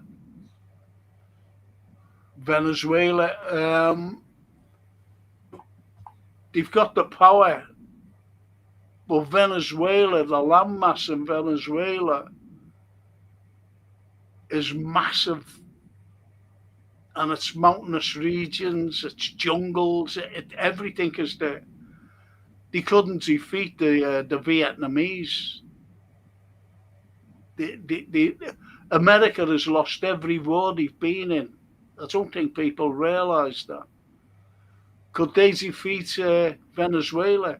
It depends on the Venezuelans. I'm being honest, because if Venezuela,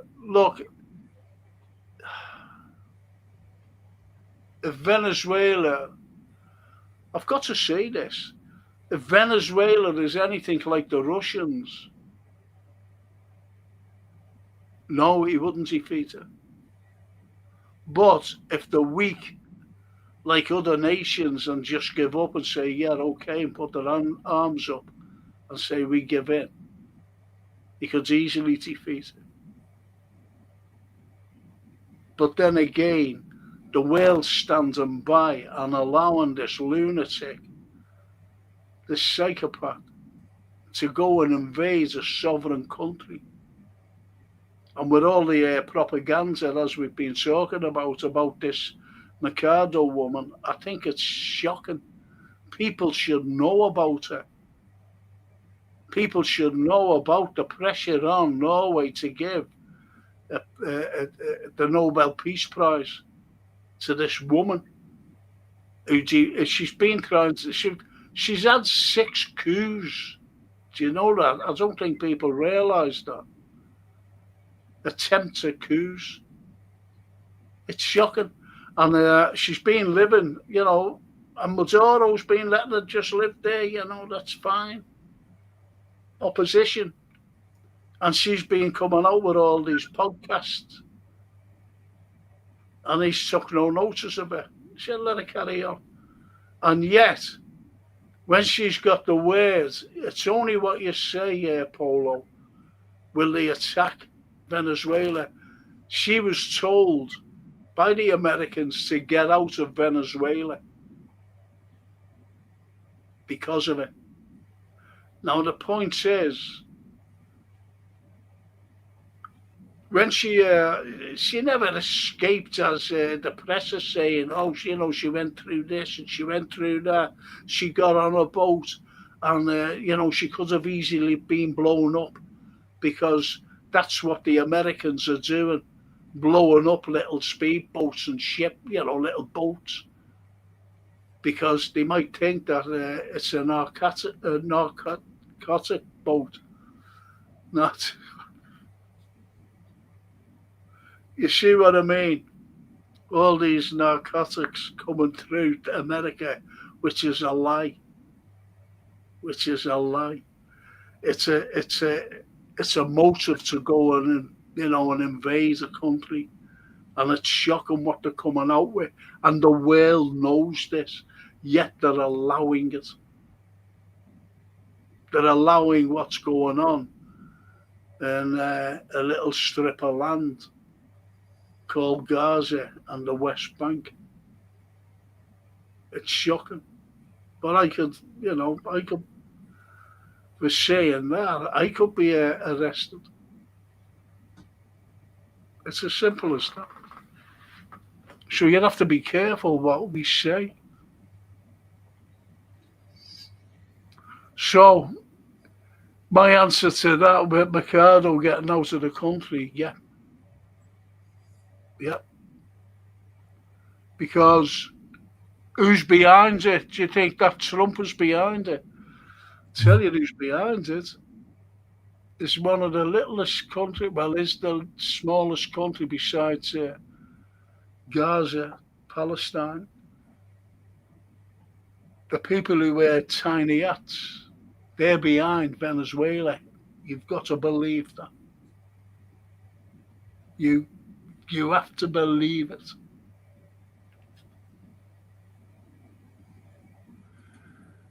Toscana, but we shouldn't fall out over these subjects. We should be able to listen and discuss without falling out.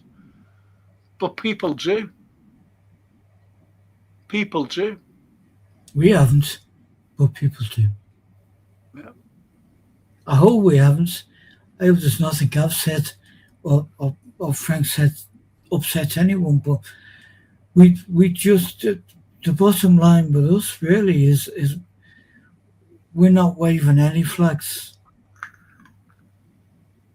We've never waved flags, have we? No. The only flag I've waved is my football team. Yeah, that and the Scouts flag. And the Scouts flag, yeah. That's it. That's basically it. I love my city. I love the people. I love the history of my city. There's nothing like the history of my city.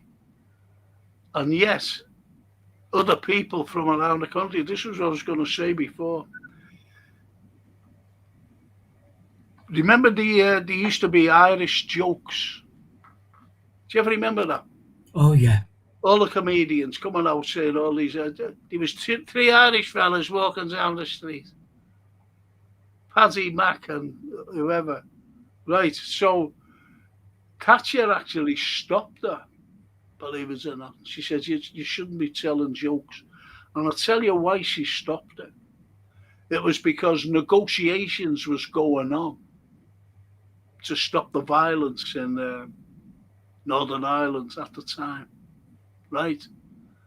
So she came out and said, you've got to pick on another subject. No, keep the jokes going, but you have to pick on someone else. And who did she pick on? She picked on a certain city, and then the certain city got ridiculed with jokes. Everybody was coming out with jokes about the certain city. And this is because there was no Conservative MPs in this particular city. And that was us. That was Liverpool. And that's how it started. That's how it started. And it started from the 80s going into the 90s. And that's when all this derogatory and all these bad jokes about Liverpool. And one of the first jokes was, I went into Liverpool and, I had my car there. It was only a second-hand car. He said, but it became fourth-hand. He said, because when I went back to there, pick it up, it had no wheels. That was a joke. I forget who said it. And that was the beginning. Everything then was aimed at Liverpool. Now we get the football fans, calling us bin dippers. And when that Feed the Whale came out, it was Feed the Scousers. And then, the song, what we sing, we're very proud of, in our Liverpool home. Right. they came out and said, in your Liverpool slums. Well, I've got fucking news for you, fucking pricks who sing that. I don't live in a slum. Never been brought up in a slum. And No. neither is my fellow Scousers. No. And you can all fuck off. Every one of you who sing that. Yeah. And sing about my city. We fucking fed. I was on, I'll tell you, I know I swore, like, you know, but I think even Einstein said to me, you've got, if you make a point, use an expletive. But anyway, Yeah. I go along with what Einstein said. And I was on Sky Sports, believe it or not. And I was being interviewed in Abercrombie Square. We were playing Manchester United in a league game, you know, come the weekends. And I was being interviewed on the Friday. And because I'm an historian, they said, has there always been rivalry besides sport between Liverpool and Manchester? I said, yeah. I said, not so much rivalry as such, what you think. I said, because Manchester depended on Liverpool for its livelihood. And he said, how's that? I said, well, what it was, I said, when the cotton was coming into Liverpool, we never had the cotton mills here. But Manchester did. So we used to send it up to them. They used to come down, horse and cart, bring it up to these mills. I said, and we gave them permission. We gave them permission to build a canal, the Manchester-Liverpool Canal, so that they could get up there quicker. I said, that's why. I said, so the rivalry was they didn't want to pay, you know, the weight, because we decided, well, listen, you know, it's coming through our port, so you'll have to pay in weightage, tonnage. And, you know, there was a bit of rivalry with that. And we could have easily stopped Manchester from becoming a thriving city with the cotton mills around them, you know, around Greater Manchester. And that's why, that's what Sky Sports. And that was it. Anyway, the War of the Wales album on art, some had a poster, I think. Yeah. Yeah, I remember it in the 77-ish, whatever, was when my earliest predictions. I used to have that album, you know. I think I've still got it on the wall. But the next time we're on, show the artwork. I will, yeah. I haven't got it now, unfortunately. Anyway, Toscana said, no, we don't on here. It's about the only place that we can discuss. Well, tomorrow night, all you people out there, what I want to do, Anthony and I, you know, if you're not busy, we're just going to have a chat. We're not going to, I won't be talking about history, and Anthony won't be talking about history or art or anything. But if someone comes out with a question and says, you know, what about this? It's just an ordinary chat. Like what you'll be doing for Christmas, what you're out for in 2026, and things like that, you know, just an ordinary chat. That's all. You know, what you'll be doing on Christmas morning when you get up. Will your turkey be defrosted? You know, just bad things. Not saying. It's just a chat. And that's tomorrow evening, isn't it, Anthony? It is indeed. Are we going for a 7 o'clock start, Frank, as normal? As normal, yeah. Is that your beeping there? Or Might be. was it me? No, it wasn't me. You, that one. But they tell me either. Anyway, yeah, Toscana said Liverpool is unique. I'll always stick up for the city and its people. I've got your back. I'd love to be able to say that I'm a Scouser. The haters are jealous. Says Toscana. Yeah. I think that's the problem with global is that there's a certain mentality that is still tribal, hasn't changed from the days when we used to paint our backsides different colours. And it's that we don't hate anyone. We like to get on with the world, certainly in Liverpool, but sometimes the world makes it hard to get on with, you know. Yes. Yes. I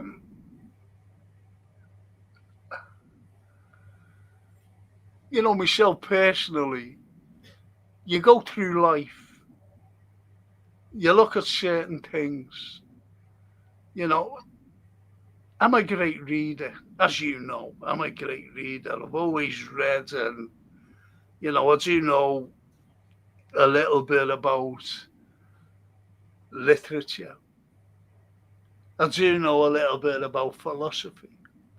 I do know a little bit about history.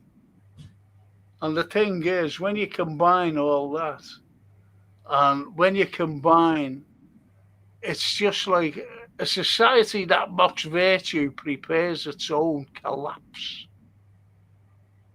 And who said that was Plato? And Plato was one of the greatest of all philosophers. See, I embrace, I've always embraced people. I have, I've always embraced them. Um, what I can't stand is these snides, what I call snides, what you call snides as well, Anthony. Yeah, Uh, click. yes, absolutely. I always remember a fella saying to me, I was out one night and I was actually looking for someone. Um, I forget it. I was looking for a mate, and I bumped into my other mates, right? These other friends of mine. So I was chatting. I said, "Oh," I said, I'm looking for Tommy. I said, I promised that I'll be out with him, and because a couple of them fell out with him. And he said to me, he said, "Listen, do you fancy going out tonight?" I said, "Yeah." I said, "Where will you be?" He said, "Lime Street." Because normally we always went down to Dainsley. So I said, "Okay, I'll see you." Where will you be? He said, the Crown. So I said, "Okay, I'll see you there." So anyway, he walks in the Crown. He wasn't there. And then I thought, I see my other friends. But there was a fella who knew me. There was a fella who knew me, right? Um, so anyway, I was talking to them. And when I left, I said, "I'll see you, lads." I said, "See you later." I said, "Hopefully." And then I thought, he hasn't, this Tommy lad, a friend of mine, hadn't come in here because he must have seen them and said, "Oh," and got off. You see what I mean? So I went down looking, I went in the Yankee bar, he wasn't there. I went into the big house, the Vines, went in there, and there he was. So, we just went on our merry way. Now, I seen the fella who was standing at a bar who didn't, he wasn't a friend of mine, but he knew me. And he certainly didn't know, my other friends there. he certainly didn't know my friends. And I seen him. It was weeks later he bumped into me. And he said, "You're Frank, aren't you?" I says, "Yeah." And I was chatting to him. And he said, "Do you ever remember you were looking for your mate?" He said, "I was at the bar." He said, you went to your friend, you have friends there." And he said, "Oh, yeah, he's not here and whatever." And then you went. I said, "Oh, yeah." I said, "Where was that?" He said, "The Crown." I said, "Oh, yeah, yeah." It clicked where it was. And do you know what he said to me? He said, "When you went, they were all like that about you." He said, "It was terrible." You see what I mean? Yeah. Now, where's the trust in that? Where's the virtue? And I don't like people like that. You talk to you, and once you turn your back, know what I mean? It's like, as I said, what Plato said, a society that mocks virtue prepares its own collapse. Now, that particular could be like, a society, it could be like friends that mock virtue. I don't know whether I'm a virtuous man or not. I don't know. It's other people. It's like one of the lads mentions about being subjective. Well, if I'm virtuous, well, that's fine to other people. To say, yeah, you've got a lot of virtue. Yeah. But people, I don't talk about other people, and I won't. People who know me know that I won't talk about other people. Know what I mean? Because there's goodness in everyone.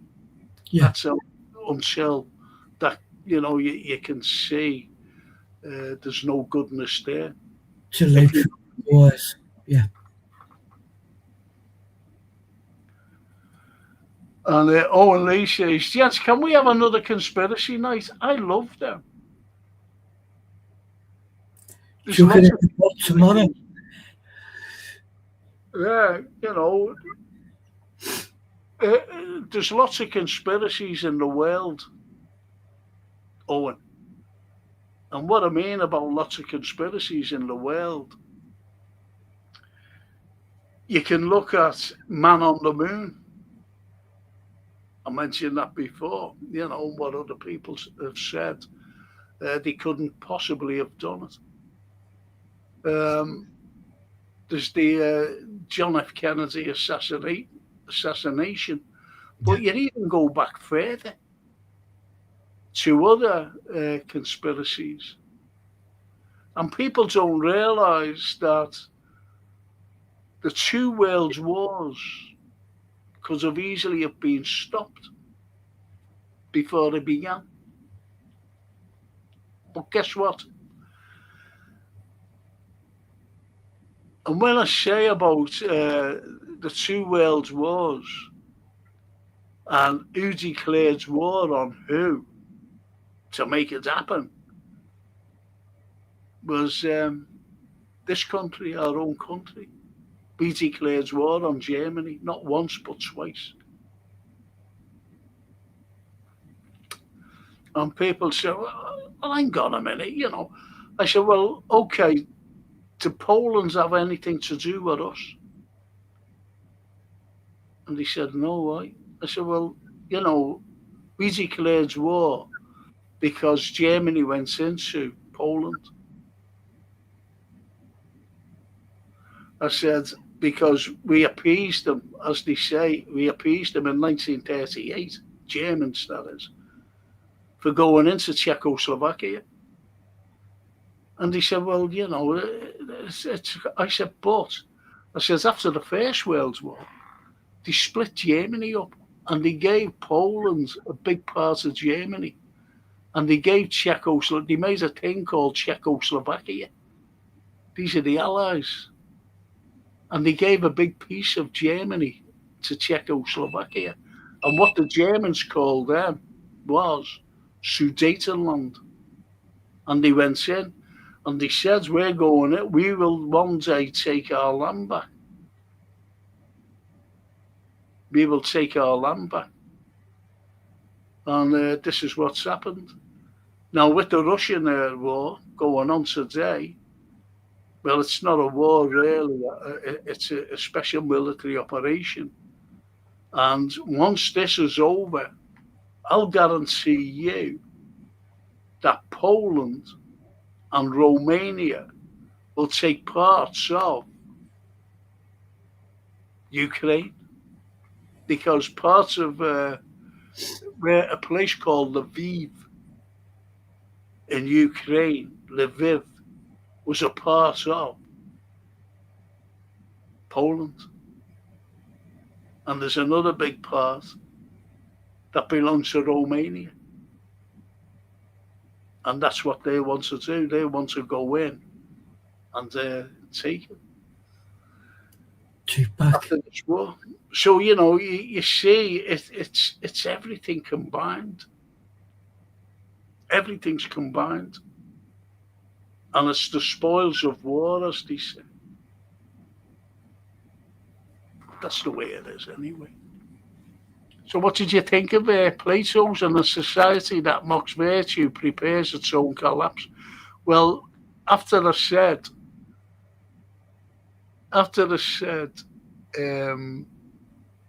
about those friends, I said it could easily, society could have easily have been friends. And that's what happened when I was told this by this complete stranger to me, but he knew me. So why would he tell me that? Because it must have been true. He wouldn't have said that otherwise. Yeah. To me a long time after. Yeah. So that society, as Plato said, they were my friends, and I never spoke to any of them ever since. I just stopped speaking to them. I just said, fuck you. But I knew that he used to speak about other people, so I didn't want to get involved with all that. And gents, can we have another conspiracy tale? Well, I don't know. It depends. It depends. It could just easily come up. We could pop it into a history, not so much the whole show, but there's, as you've said, there's certain moments in history which are compounded by lies and a rewritten history, which is conspiracy theory. Well, it's not theory. It happened. It happens. We're living through it now. So but that's what Dostoevsky said, wasn't it? Yeah. History would be a wonderful thing if it was true. George Orwell, the very concept of objective truth is fading out in the world. Lies will pass into history. So you're being told, throughout history, you're being told lies. That's what it's all about. Yeah. And then at a point, they build monuments to those lies. Well, in Kiev, they've got monuments to a fellow by the name of Stepan Bandera. And he was a chief Nazi. He killed over 400,000 Jews. Besides others, the likes of Russians, the likes of disabled, the likes of Romanies, the likes of dissidents. And when you look at that, what happened then, if you look at today, and you're getting the likes of, I dislike immensely, I really do, the EU and von der Leyen. It's horrible. Right. And she's saying about the democracy in Ukraine. What democracy? Now, what happened? The Kiev regime closed down all the opposition media, and they just didn't close down the opposition media. They actually imprisoned the people. They imprisoned them, and they're still in jail today. And it's shocking. So, is that democracy? Of course, it's not democracy. But you never heard von der Leyen saying anything about that, about these people that are languishing in jail. You never heard that coming out from here.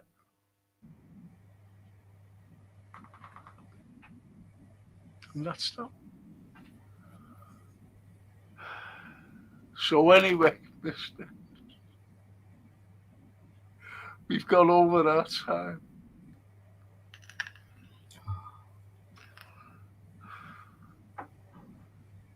Do you know, there are things when we talk about certain things and people disagree with me, that's fine, about over Russia and Ukraine. Now, there's the lad Zelensky, he's as corrupt as anybody. But they know he's corrupt, but they can't say anything about him simply because they still want this war escalate. The West. He bought a bank. He bought a bank in France. He's bought numerous houses, and each house or home or whatever has cost millions. So where's he got the money from? Exposed. And as I said about this fella, this American financier, or I forget what he is, and he analyzes all like the economies and finances and whatever, and he said that there's between 60 and 140 billion dollars alone, never mind the euros or the pounds from this country, that's gone missing. So where's it gone? And I never ever mention this, but the arms that was sent as well, they were being sold, and I think a third of them was being sold on the black market to different countries. And I'm talking about big, heavy things as well. It's all corrupt. The war's corrupt. It's a big, shall I say, there's the lads saying there, Polo, can we have a conspiracy? Can we, do a thing? That is, people will say, oh, that's a conspiracy theory. No, it's not. Conspiracy theory about the corruption in Ukraine. And it's like what Tesla, I love Tesla. Yeah. I love Nikola Tesla, for what he gave the world. And he wants us to give it free. Yes. And I always remember what he says, we are all one. Only egos, beliefs, and fears separate us. And that's what's happening today. Fears and beliefs. All by egos, people with egos. You've only got to look at that Rob Reiner and the horrible death from his son and also his wife. He killed his mother and father, stabbed them to death. And Trump came out, and it was shocking what he said about him and his wife. Shocking. Yeah. And that only happens he came out with it yesterday, that's all. It's not like a long time ago. It's shocking.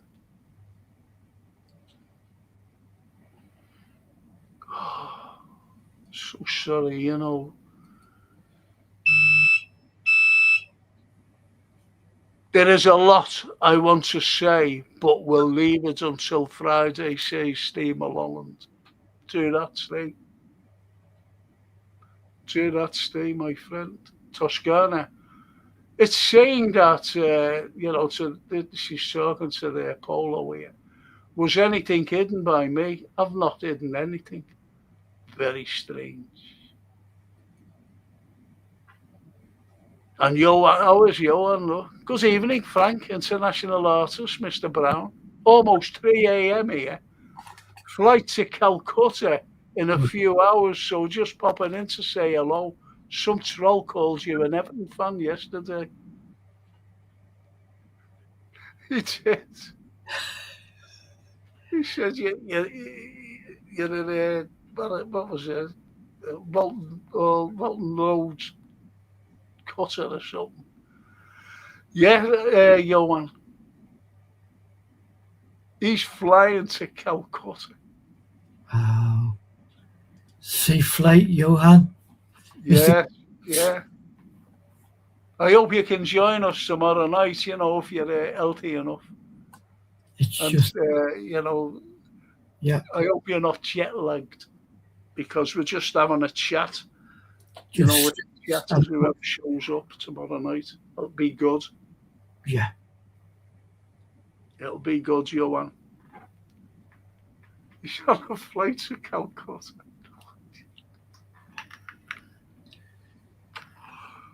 I love it. I love it, honestly.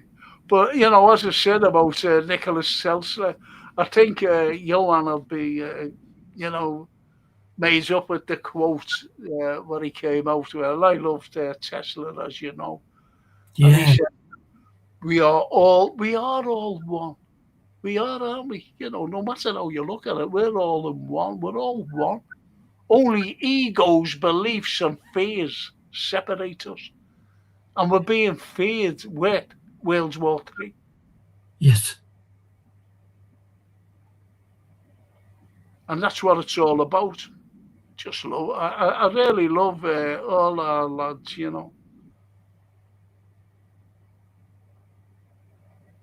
And Dostoevsky again. People don't want truth. They want comfort dressed as truth. How about that? That's Dostoevsky. I love Dostoevsky. Brilliant. And when was that one? My God. Yeah, it's around 1860s, I think, 70s. And as true today as ever. Yeah.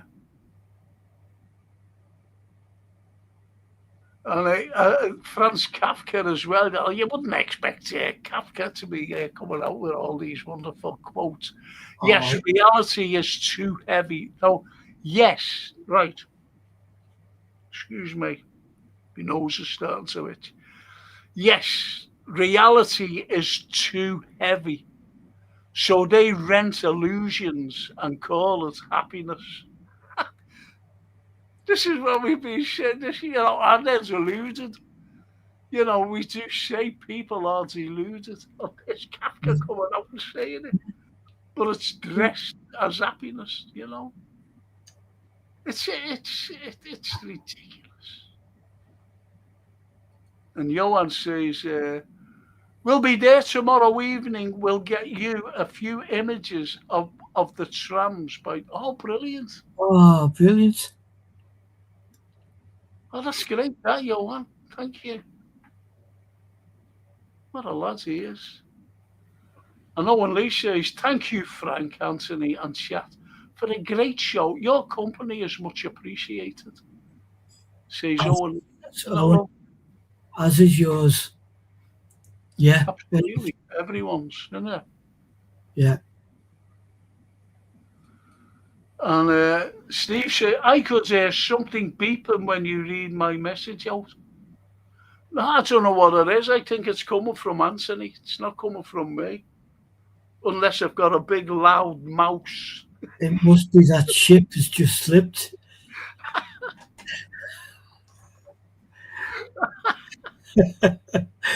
You see someone in one of them say, I know where he is now. That's a You don't cricket. know it's that Frank one. Yeah, yeah, look, that's gone off.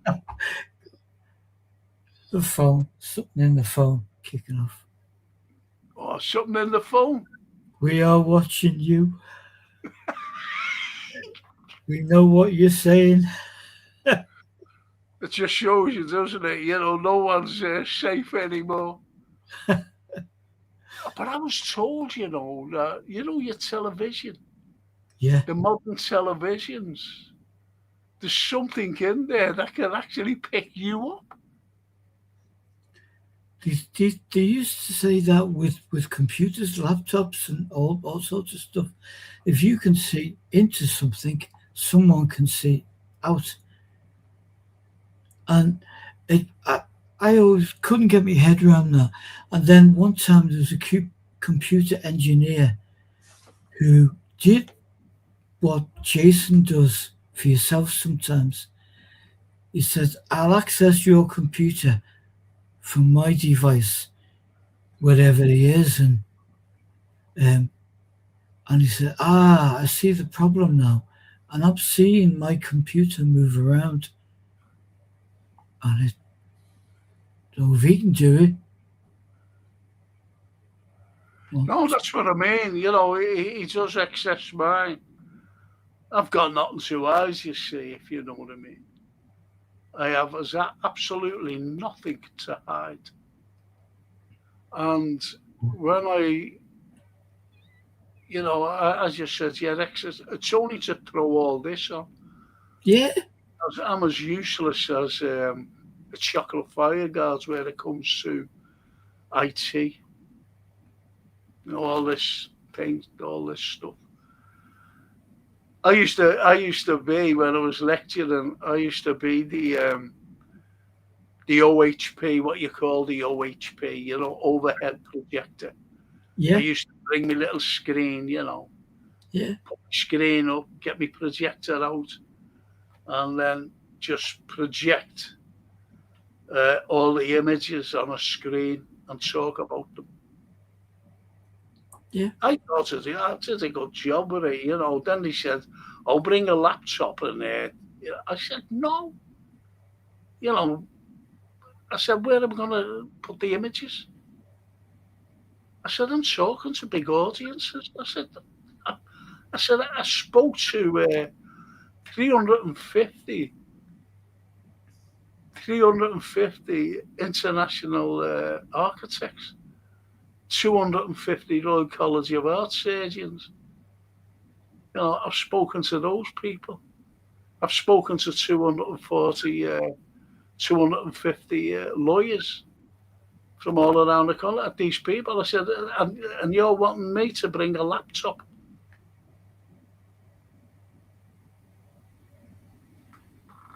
What can you show those? The biggest audience I spoke to, was I think it was 620. Wow, 600. wow.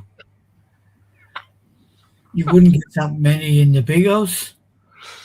Exactly. Exactly. 600. Because I said, how many's in here? 620. I said, oh, he said, no, 620. He said, it's full. I forget where it was, actually. It was in an amphitheatre here in Liverpool. And do you know who I gave it to? Honestly, I gave a talk in William Brown Street, right? The library. Yeah, And I didn't even know that there was an amphitheatre there. And it was chock a block, right? wow.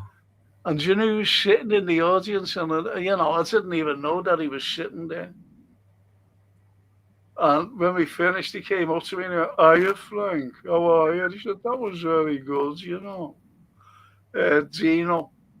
Oh, you know what?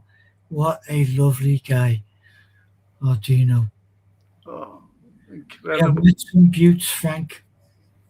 Well, We've met some wonderful people Oh, yeah. who are totally tower over the Snides.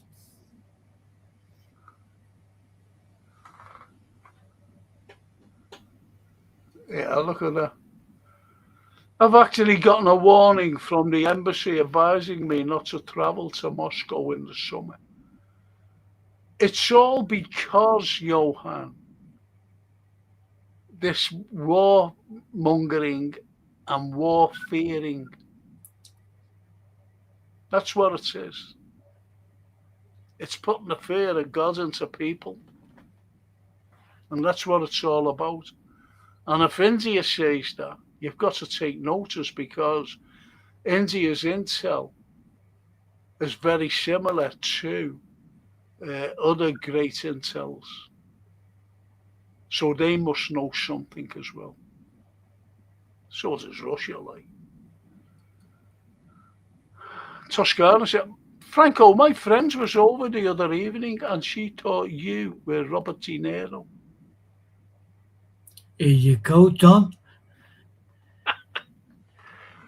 He's our favourite actor as well, isn't he? Him and Pacino.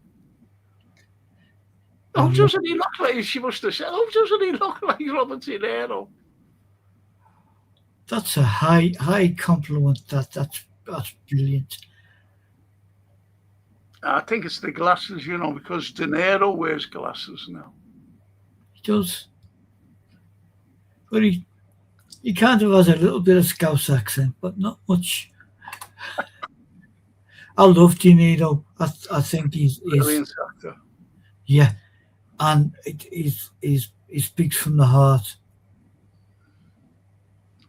Doesn't like Trump. No, hates him.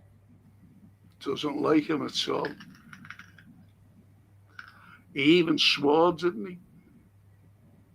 Yeah, And he said, fuck him, he said. yeah.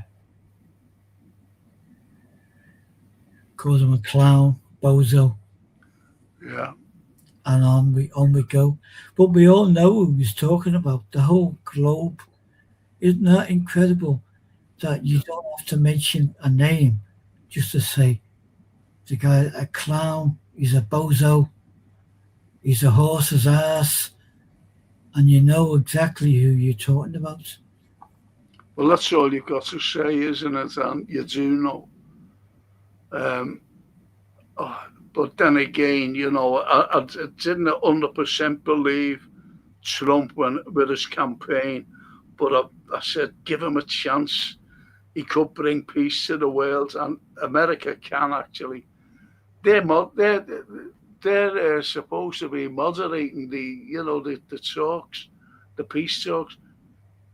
They fucking started it. They're doing a proxy war in America, in Ukraine. It's their war. It's a proxy war. And it's just delusional, to be honest. Well, anyway, my good friend, what did you think about tonight? I loved it.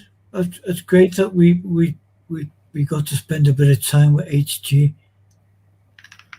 I loved that. But when we dip into his works again, and maybe the spotlight will fall on someone different next time we talk, like Eric Blair. I think we should talk about him, about Eric Blair. Well, I really do, because he's him and HJ are the most visionaries of visionaries. Yes.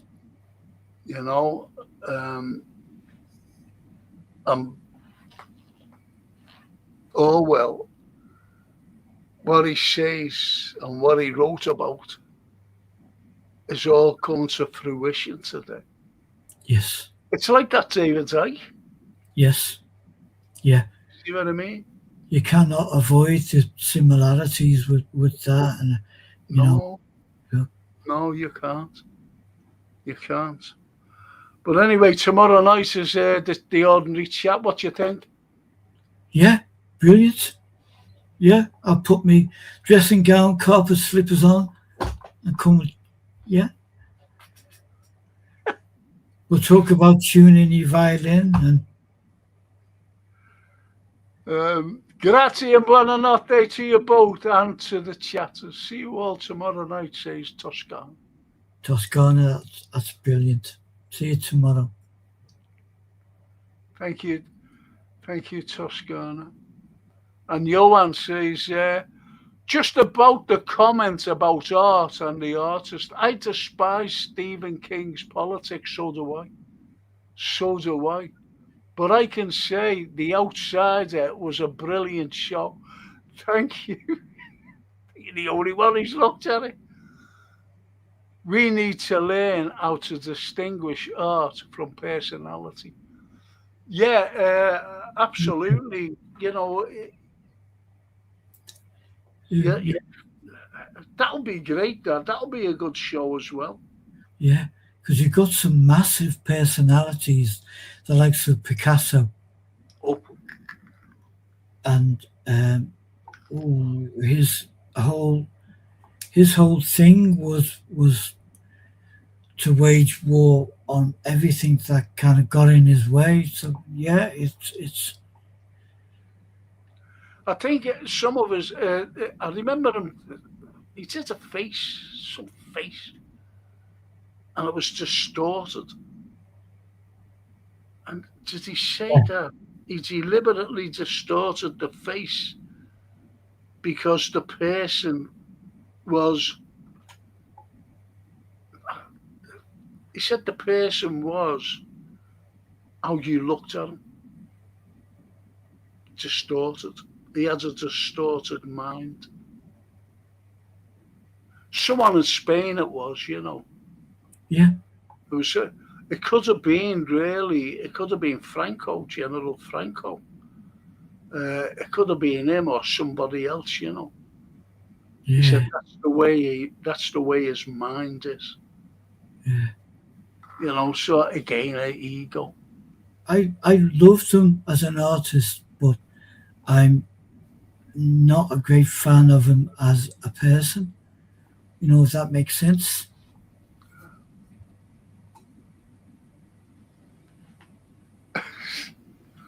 And Johan says, "Thank you, Frank Anthony and legend. See you tomorrow. Rest in peace, Bob Reiner. Horrible tragedy." Yeah, we were talking about that before. Yeah, Most probably we would talk about it tomorrow because there'd be more comments coming out what that idiotic person said. And the lovely little Lambie. See you all tomorrow. Yes, Helen, we will. thank you, Ambi. Good night. God bless. And on that wonderful note, Anthony, I've got to thank these wonderful people for sponsoring tonight's show. And Yes, that's Gap Painting Services, fully time served, these lads, fully insured. There's no cowboys whatsoever. Get them in. If you're an NHS and you're an elderly couple as well, get them in because you get a special discount. Special discount. And even if you're not one of those people, get them out. Just tell them to give you the price without any obligation. And that's Gap Painting Services, the sponsors of our little show tonight. Got to thank Jason. yes,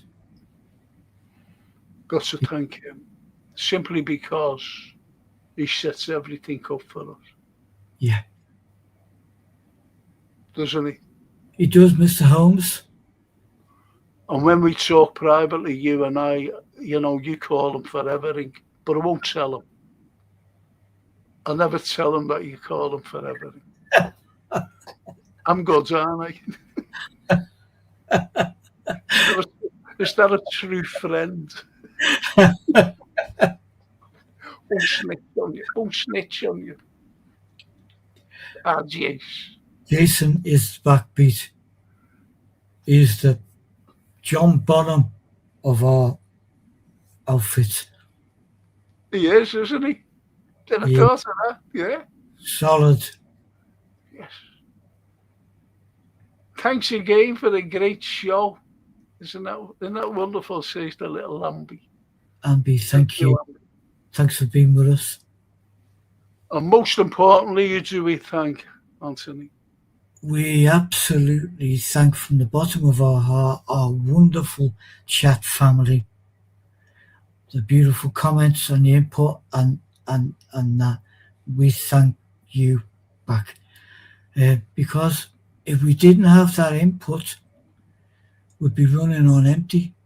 Yes, and we'd be sitting on a park bench because there wouldn't be a show. We'd have the Anfield Road coming down with all those scotches and saying, "Yeah, lads, that'll keep you warm." And then we'd get arrested for being drunk and disorderly. Chucking chips at pigeons. Only, for being drunk and disorderly, nothing else. Nothing No, else. No. yeah, no, What else could go wrong? That's, exactly. And as Robert De Niro would say, buonanotte.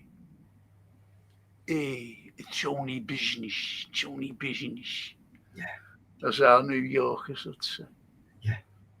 Thank you, Anthony. See you tomorrow night. See you tomorrow night, people. Thank you so much for keeping Anthony and myself Yeah, company.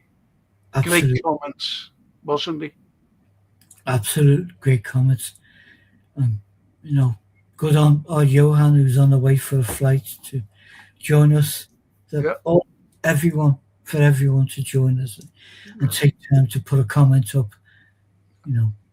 On a flight to Calcutta. He's going to the warmth. Yeah. Isn't he? He's going to the warmth. I'll still have a coat on tomorrow night. Wow.